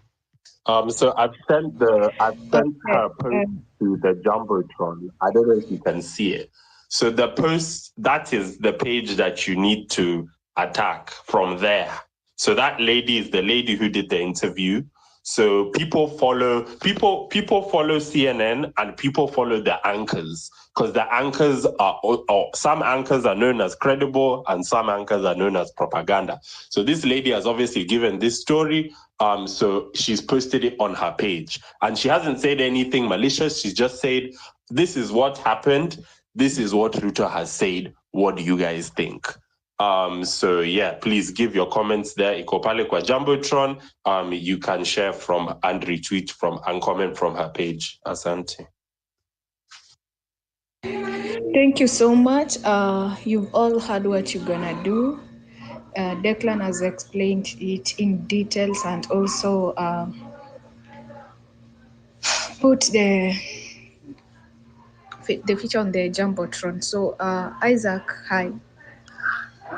Kwa itifaki ya kikao hiki kufuatilia mfuatano wa wenyeji KOT Toria na wale ambao wameweza kuhudhuria kikao hiki na wasalimu hamjambo. One thing that I want to say is, first of all, to recognize that may the blood of Rex, the blood of Mosando, the blood of Gitonga, the blood of David Chege, Bisley Kogi, Emmanuel Joshua Ombati, Brian Kasaine, Brayo Valentine, Erickson Chalo, Odhiambo Maina, Kevin Madanga, Mbithi, Elias Scott, Clinton Mwakavali, Kevin Mawasi, Wilson Sitati, and all those who died fighting for the spirit, the reason why we're here discussing this. May it haunt these people. May they be confused completely. May they fight each other. May they never know peace. May the money they are trying to stuff abroad, may it disappear completely because they think they've won. The spirit of these people lives on. And I want to say again, it lives on. Number one thing I want to say, and I really like the topic of today, and I was even in the session of KOT with I think it was Citizen Radio and Citizen News online, and I really liked the discussion that was going on. One thing that I want to say is, as much as we are raising our voices right now, this is something that should never stop. Because one of the questions that, and I think it's KOT was asked, is this fight going to dwindle? Because Kenyans are very good at forgetting. Today we are talking about this, and then after 2 years from now, something new will just come up. Maybe people will be taking Bandari and Mombasa, and then our focus will go to Mombasa, and we forget that we had a fight to move on. So I would like us to keep these spaces alive, because this is a platform where we voice our anger, where we voice our dissatisfaction, and so forth. One of the things that I know, and I totally agree with what Fabish was saying, we should not be distracted, because the moment we start saying, oh, so and so for president, oh my God, we are starting to lose it. We are starting to lose it, because that's not the fight right now. One thing that I want to tell you, in war, actually the art of war, the biggest victory is actually knowing the strategy of the enemy. Once you know the strategy of the enemy, you know how you're going to attack. You know where you're going to start to attack. So it's not just about seeing the enemy. And I want to agree with one of the previous speaker who said, Ruto is very, very smart. This guy is smarter than even Uhuru Kenyatta. This guy is very, very smart, and you cannot outwit him. Saizi, you're talking about 2027. This guy has already strategized the 2027. He knows even who might be the commissioner. He already have all the commissioners. He's maybe putting everything in place, because he knows there's nothing we can do. So we need to know the enemy and the strategies of the enemy, so that we can actually outwit him. And one of the things that I just want to tell people is that let them be confused. Let them keep on getting confused, because their secrets will eventually come out. So we should not even waste time trying to focus on the impeachment things, trying to let us ignore them. In fact, the moment we ignore them, they know that we Kenyans know what we want. We know our fight. We know what is actually ailing us. And one of the things that politicians use is propaganda, ethnic profiling, name calling, and I was surprised even when Gachagua was saying, oh, I was fighting my brother Uhuru Kenyatta, little did I know Kenyatta was a good person. He can't really tell us he knew Kenyatta was a good person, and he's the one who sent people in his farm to kill goats and to cut trees down. He can't say like he forgot that yesterday. No. Politicians are very selfish guys. Very, very selfish guys. They know, they strategize even before the elections. They know that mimi nitakata mguu, wewe utakata shingo, wewe utachukua damu, mimi nitachukua matumbo. It's like they know. And Kenyans, we are the animal they're actually slaughtering. When you look at the system, you can see even Ndindi Nyoro, who has actually capitalized on Kenya Power. People are crying about, the dishonest services of Kenya Power, and he's quiet. He's the one. He's the guy who has actually the largest shares in Kenya Power. Lakini akikuja kwa microphone anasema Kenya is our business, and so forth, the usual rhetoric. We are not going to be deceived by these people, because they're the ones who are eating us alive. Say that again. Try landing. Okay. I'll try. To finalize. So one of the things that I want to say is that as much as we're having this conversation, and I like what people are going out, civic education is very, very important, because this is something that even the Raila administration tried, but they never really, focused on going down, because for them, they were doing civic education because they wanted to win elections. But we, as the young people, we do not have tribe, and we do not align ourselves to political divisions. We are Kenyans, and our focus is, when we are going to these villages and trying to share, we have a common goal, whether it's Mombasa, whether it's Western, whether it's Nyanza, everywhere. Right. So the last thing, I think someone also mentioned this, reconstituting some of our systems. When you talk about the IEBC, this is one area we need really also just to have a session, talking about IEBC, because if we do not reconstitute this IEBC, this is where we are going to lose it, because we need people of integrity. We need to have a system that cannot be hacked. And when I say not be hacked, is we have to be vigilant, even when during the voter registration, during the actual elections. These are the things we need to focus on. And right now, one thing that maybe people don't know is, okay, I'm landing. The voter registration. So when you're talking about registration and IDs, you realize that now even getting IDs is becoming really hard. This is the game these people are trying to say. So I had a lot to say, but I think for the sake of others who need to contribute, I'll land there. And if I get another session, I will complete what I had to say. Thank you very much. And let's keep the conversation going. Thank you for your contribution. Much has been said. I'm not going to add anything on that. So guys, it's 3 minutes past 2 a.m. Welcome to Sauti ya Mwananchi, hosted by Marvin Mabonga, co-hosted by Toria and Ras G, and where we give citizens of Kenya mic to share their ideas. How do we move forward as a country? Let's stick to the topic of today, and we have a data support number there, whereas today it's not working as a data support number, but it's supporting our guys, Akina Keyoti Sonko, Bukra, Kesho, yeah.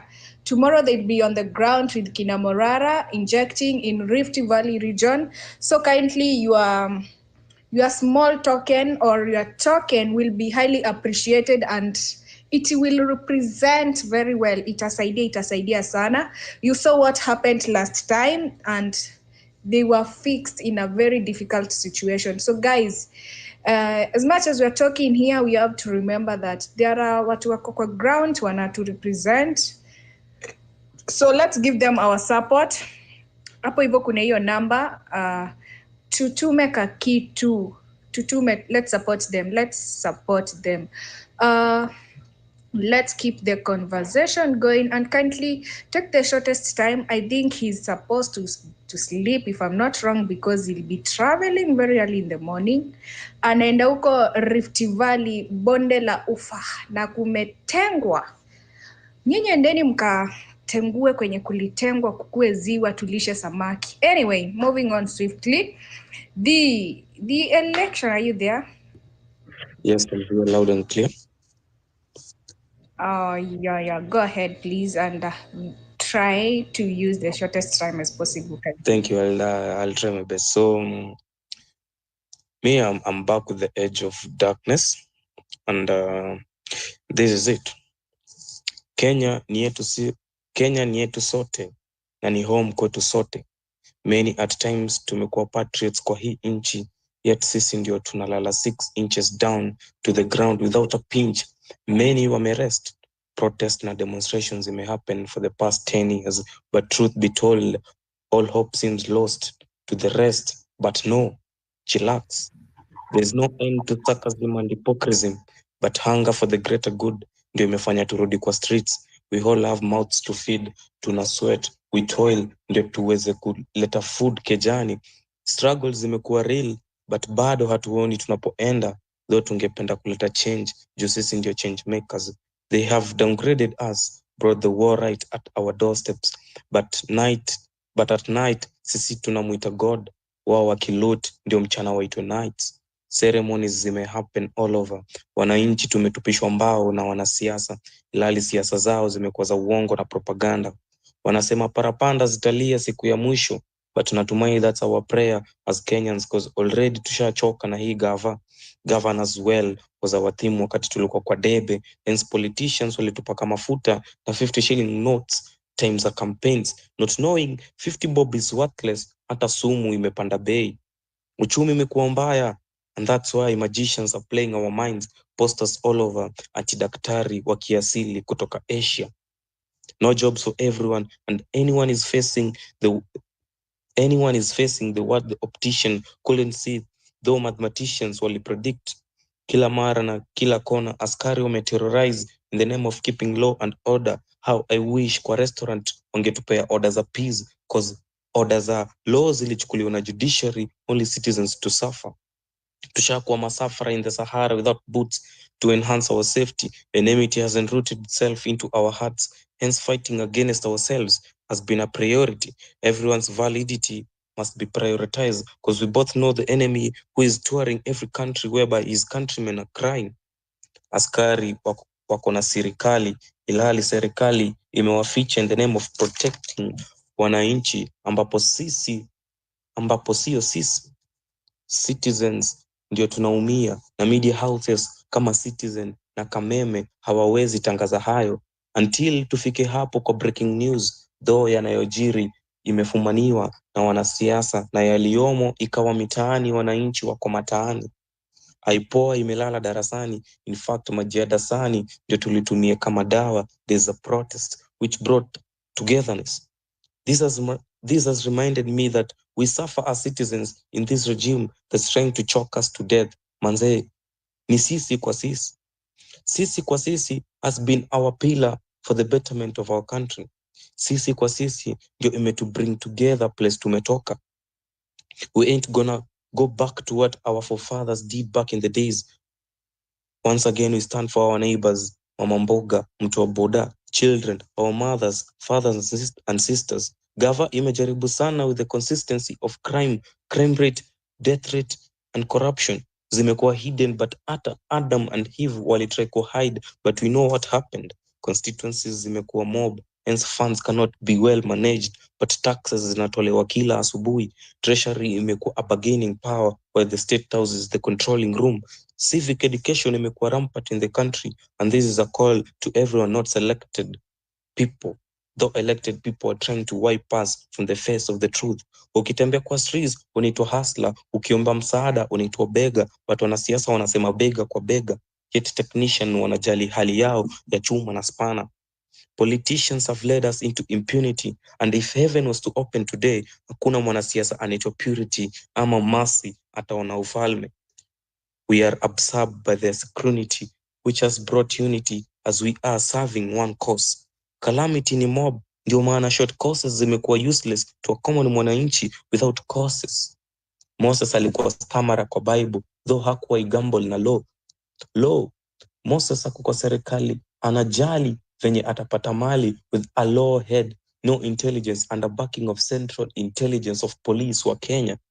Stick to the motion, and our notion must bring all our Christ together. But nadhani lotion itatumika time injection na si fiction, because the political class are bulldozing who's greater than the other. This is our vision. The mission yetu ni good governance, na msisahau our maintenance of the mission brought a provision of sisi kwa sisi, Kenya for one and one for Kenya for all. Thank you guys. That was it. Wow, thank you so much. That's the power of art. We really appreciate art. It's one way which is helping us pass or educate or inject civic education in people. Art imekuwa ikiplay a great role in this movement, if I'm not wrong. Though, shukran sana bro. Nice. That was really fantastic. Apapa, your hand has been up. Thank you, Tora. Please confirm that I'm audible. You're very much audible, clear. Thank you. First, I would love to congratulate ourselves, those of us in the East African time zone who are awake at this time of the day, and everyone else, wherever they are. I would also like to congratulate the guys on the ground, the KOT and the team, not forgetting the battalions on the X, the likes of Willie Oeba. Guys, it's not easy. They are giving their best, and we really need to applaud them. Second, I would like to mention that sometimes I feel that we are easily distracted, just like it has been mentioned by the previous speakers. We are easily distracted.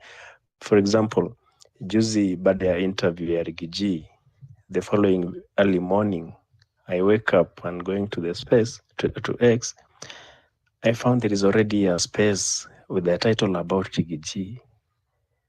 I was wondering, what does it have to do with our movement? I felt so bad because we're wasting much time talking about things that don't really help us in our struggle. May we please maintain our focus? We already know what we want. We know what we don't want. People like Itumbi, when they are talking about KOT, when they are talking about Morara, when they are talking about Boniface Mwangi, they're not discussing them. They're talking about them because they have seen them as a problem. And so when Itumbi gathers his squad, they're only talking about how to end what Kina KOT are doing or what the rest of us are doing. That is why even Juzi, akaita watu Bomas, he was able to buy most of our comrades with only 1,000 shillings. Na waka flood Bomas na uniform. On that very note, I want to say this. Guys, if we can be able to dissuade our parents, our friends, our relatives, just not to take politicians' money, so that we don't become sympathizers, so that we don't become their followers in their rallies, I think that will also help us. Wakati tunajiambia kwamba, yeah, we can take their money, but we shall not vote for them. To me, it really doesn't make sense. Because at some point, we just feel entitled. We feel sympathy for those guys. Mwisho wa siku tutasema, okay, heri huyu jamaa nilikula 500 yake, nilikula 100 yake, huyo mwingine sijakula kitu yake. So how am I sure kwamba akiwa pale juu atanifanyia kitu mzuri? Those are the conversations that even our parents are having. And that is what leads us to make these wrong decisions repeatedly and repeatedly. For me, I'm of the opinion that we just avoid those guys. If it's avoiding their rallies, we avoid them. If it is avoiding their money, we avoid it. For example, if tomorrow Ruto is coming to Kasarani, na anasema kwamba kama unataka kuingia atakupa 1,000, and then all of us refuse to go and get that 1,000 shillings, what will happen? He will feel ashamed. Next time, he'll probably think of another strategy. But hiyo atajua kwamba, no, hawa jamani wagumu, I want to buy them. So please, can we just encourage our peers to avoid that? On the last note, please, let's organize our spaces in such a way that wakati tunaanza, let us just have an objective that by the end of this talk, maybe you want to plan something. For example, right now, it's good that KOT yuko kwa ground. So maybe tomorrow evening when he is having this space, atuambie okay, this is what we encountered, this is how we had some of these things which you are hearing here. He also discusses them with the team kina Morara. Then we also tomorrow get the feedback. Now atuambie okay, now on the next move, this is what we are planning. Can you please help us with the ideas on how to go about it? Ili, by the end of every discussion, we have an agenda of what we want to do tomorrow and the days after.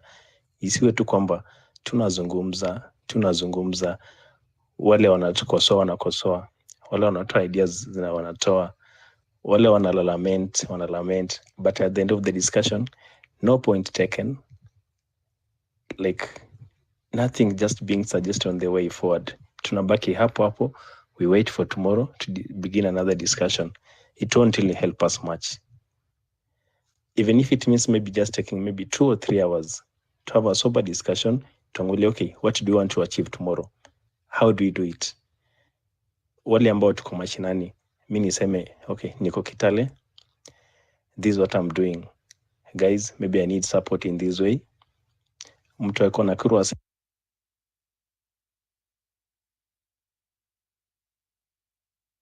Papa, I think I lost you. I don't know if it's on my side. Ras. Yes. Enda vile Papa amekawia hapa akingojea mic na I don't know what has happened to his mic. Sorry guys. Oh, nice. Go on. Okay.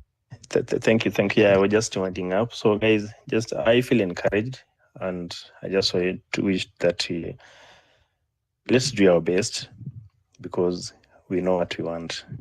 Thank you guys and have a lovely night, have a lovely morning, lovely evening. Thank you, KOT, Toria, and Ras G for the opportunity. Okay. Thank you so much. Papa, are you from Kitale? I'm sorry to ask that, but... No, I'm not from Kitale. I stay in Bungoma, but my county is Kakamega. Oh, nice. Thanks. So I'll give it to KSK, then Ras G will pick it from there as we are winding up so that we can give our guy ample time and take a nap. Alafu guys, please let's support Mabonga here. Pesa ya fuel kidogo hivi, pesa ya maji kidogo hivi. He's doing a nice and a great job on the ground. If there is one person I really admire in these platforms is KOT, honestly, because manze boy amejituma tu sana and he stands for justice, for accountability. He's one of the people mwenye hajai think of betraying the movement.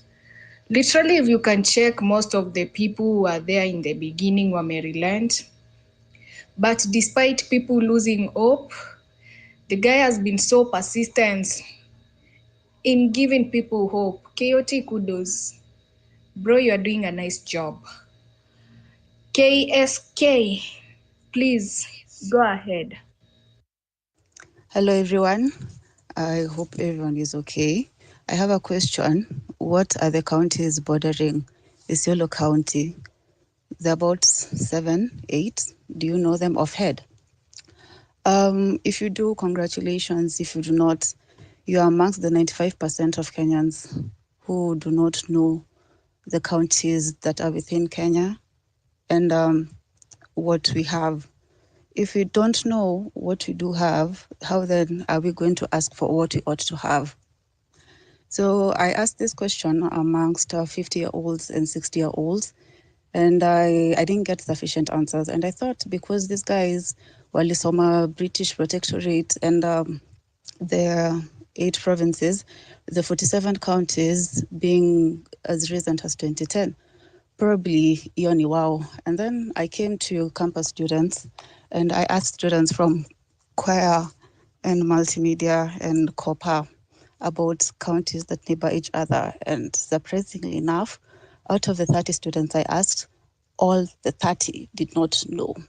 So it begs the question, what then is it really that we are fighting for? And in what direction is civic education supposed to be headed?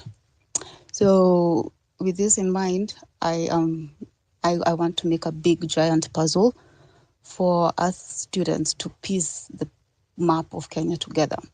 That way, we'll have national cohesion and integration in the sense that a student who comes from Mombasa or the coast region who's never been to the western side of the country will now know where Bungoma, Kitale, Uasin Gishu, Kisumu, West Pokot is. And students who've never been to this other side of the country will also get to know what this other side of the country is about. Because as of now, we really don't care about each other, and that's because we don't have even the slightest idea where these neighbors of ours, who are our fellow Kenyans, live.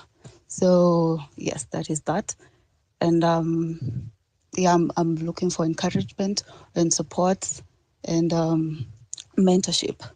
Yes, for anybody who would be willing, and some nice words as well. Thanks. Oh, wow. Welcome. That takes me back to my geography classes back then when I was a Gen Z like you guys. Oh my God.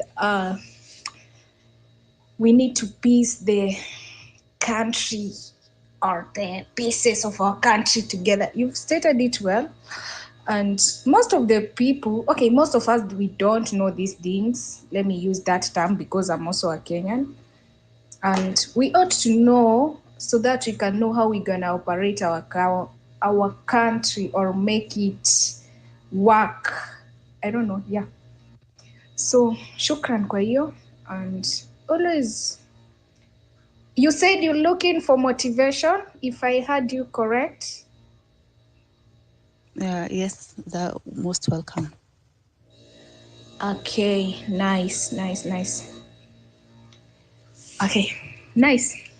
Toria, what KSK is trying to say in his part, on her part, doing civil education, amejitolea sekta ya people must know their country, because kuna watu hawajui. There are people in the coast, when you ask them where is Kisumu, they are not able to know. To them, Kisumu ni ile yenye walisoma kwa geography. Unaelewa? People don't know. Like she came here and asked you, how many, are you aware Isiolo is bordered by how many counties? I cannot pretend that I know. I don't. No. So on her end, she has decided to educate, to do civil education about, kwa sababu tuko tu in a country, Kenya, but most of us, hatujui hizi towns ziko wapi. No. And that's why sometimes tunasema, whenever we can always capitalize on what is going on right now. Wale wenye wanafeel wanaweza join wakina nani, because also it gives you an opportunity to know, naelewa, your country better. Yeah, these politicians know everywhere, kwa sababu ikifika in the election, especially when they are campaigning for their presidential candidate, they will move. Wata move from east to west, watazunguka Kenya mzima. And that's where when they come back, wakati wametumia their resources their resources, I mean the money they have stolen from you. Wakati wamezunguka na hiyo pesa, now when they get into office, it is the same energy they use to collect back the money. That's wanakulaga, wanaiba na hiyo hasira. So it's good. Nice work, KSK. You're doing a wonderful job. Just incorporate also some civic education, in also knowing, letting people know on matters of governance and accountability. Currently, we are having an administration that those two things don't make sense to them at all. So if your generation and the generation to come can know these things, then we can have a very wonderful country ahead. Now, we are almost winding up the space to give KOT Sonko some time to rest, so that tukuwe na nguvu ya kuinject vizuri uko nje. I saw somebody's timeline and it's also be the change you want, yeah? Be the change.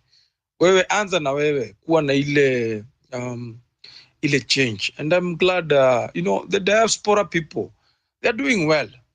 It is always good to look forward to return home to a better country, to a good country. Country imetulia, country yenye unakuja unapata iko organized, haina story mob. But right now we are having a very disorganized country. We are having a president who has just lied to the CNN right now. And we are asking people to go to the CNN website.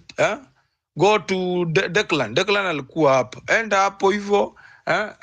In fact, the journalist that interviewed Ruto also did, if you remember sometimes back when Uhuru was in power, whenever they attend the Unga thing, she has done us a great favor kwa sababu kama amejua Ruto amedanganya. So she has gone to ameenda ameandika, there is a way unaweza penya mtu indirectly. I'm trying to find it.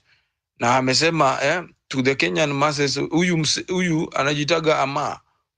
Where is it? Yeah, Christina. Yeah, Christina. I remember the interview she did with Uhuru when and some of these anchors are the ones who push for agendas of the West. So these are very strong personalities. Wale watu wenye mnaenda kwa nini zao, you pour your frustrations there. Let them know that that man that spoke there, first of all, alikuwa anaongea uongo. He lost the legitimacy to talk about Kenyans. Right now, he's not pursuing anything on behalf of the country. He's just pursuing personal things there. So, hiyo yenye anasema ati there were no protests. He has been asked about the finance bill, why he was forcing it on us. And Ruto is very good in doing those things. Anajua vizuri kudanganya. So, wewe enda pale. That is the platform you can hammer. You can hammer him because his administration is very careful with image. So enda uko, hammer him and finish with the hashtag Ruto must go. When you do that, you would have helped the situation. You would have even played your part in the revolution, making it stronger, because we have said we only have one enemy. Na sisi hatuna shida na kila mtu akifanya mambo yake. Acha KOT afanye mambo yake, Morara afanye mambo yake. Those in the legal system wajaribu kufanya yao. Kila mtu anajaribu kupush. Those who believe that we should come up with different ideas. Very soon, mama mboga na watu wa bodaboda watajoin. Ikifika saa 6 ya usiku tunaanza kupiga masifuria. The whole nation saa 6 ya usiku inakuwa ni sufuria zinalia. Letting our frustration out and making the entire world know that we are uncomfortable with this man. Because huyu ndio adui yetu tu. Unaelewa? Huyu ndio adui yetu tu. Kila mtu anaweza fanya tu kapati kake. Let the diaspora people do their part. Come to these platforms, encourage Kenyans. Preach to your kids that you left a country back at home. But at the moment, things are not looking pretty well. But there are guys on the ground trying to rectify that mess. And believe me, we will win tutawin the fight. Because our strength lies in our unity. Tumesema our politicians wachache. They are very few. They are very, very, very few. We are the majority. And if we can combine our brains pamoja with our little resources, believe me, hawa watu watawezi maliza hapo 2 weeks. The only thing that is intimidating us, ni vile they made it a culture to loot and steal. Make it a culture to loot, steal, and they use the same resources to come and intimidate me and you. Wanakaa wanachungwa tu na mapolisi wanalipo 15,000, 20,000. Na yeye anaiba billion. Unaweza imagine mtu mwenye anaiba billions anachungwa na. Sasa why don't you pass this message, this civic education to these police whenever you get an opportunity. Si ati wote ni wabaya. Kutana nao huko kwa sherehe kidogo, waambie bwana huyu jamaa mnachunga huyu ni kuenjoy na waenjoy tu. At some point this man has to break. Asidhania ati ako immune. He will be held accountable. Mungu atatusaidia tutakuja kuform government in future. And believe me, William Ruto and his clan, and not even his clan, his group, wenye wameiba wameluti hii country to its knees, they will be held accountable someday. Everybody mwenye anakuwaga best yake na ni agent wake na maybe ampata opportunity ya kuwa hapa, let him remind him that someday the billions will not protect him. And someday the blood of Wakina Rex and others will come back to haunt him. Now, as we close, Apapa has spoken. There's somebody who is called Just Nyoike. Huyu jamaa amerequest mic. Sijui mimi ni nini mbaya. Just Nyoike amejaribu on your end. I don't know Toria. Have you seen such an individual? Alikuwa najaribu kumaccept, anapotea kidogo. I wish that would have given you an opportunity so that you can Nimemtumia, hebu accept. Yeah, that guy has really tried requesting. I can see Baba here. Baba is very outspoken in other platforms. Leo ameamua tu kukaa listener. Sijui kama ameamua kama kukua kama Fabish.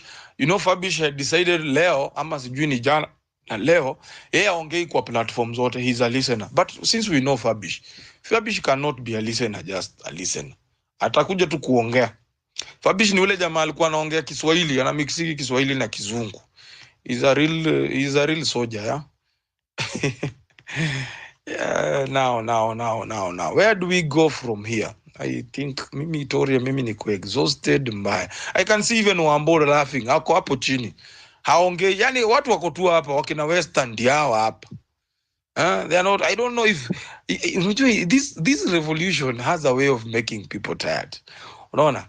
Yani kuna kuwaga tu na kakitu tu.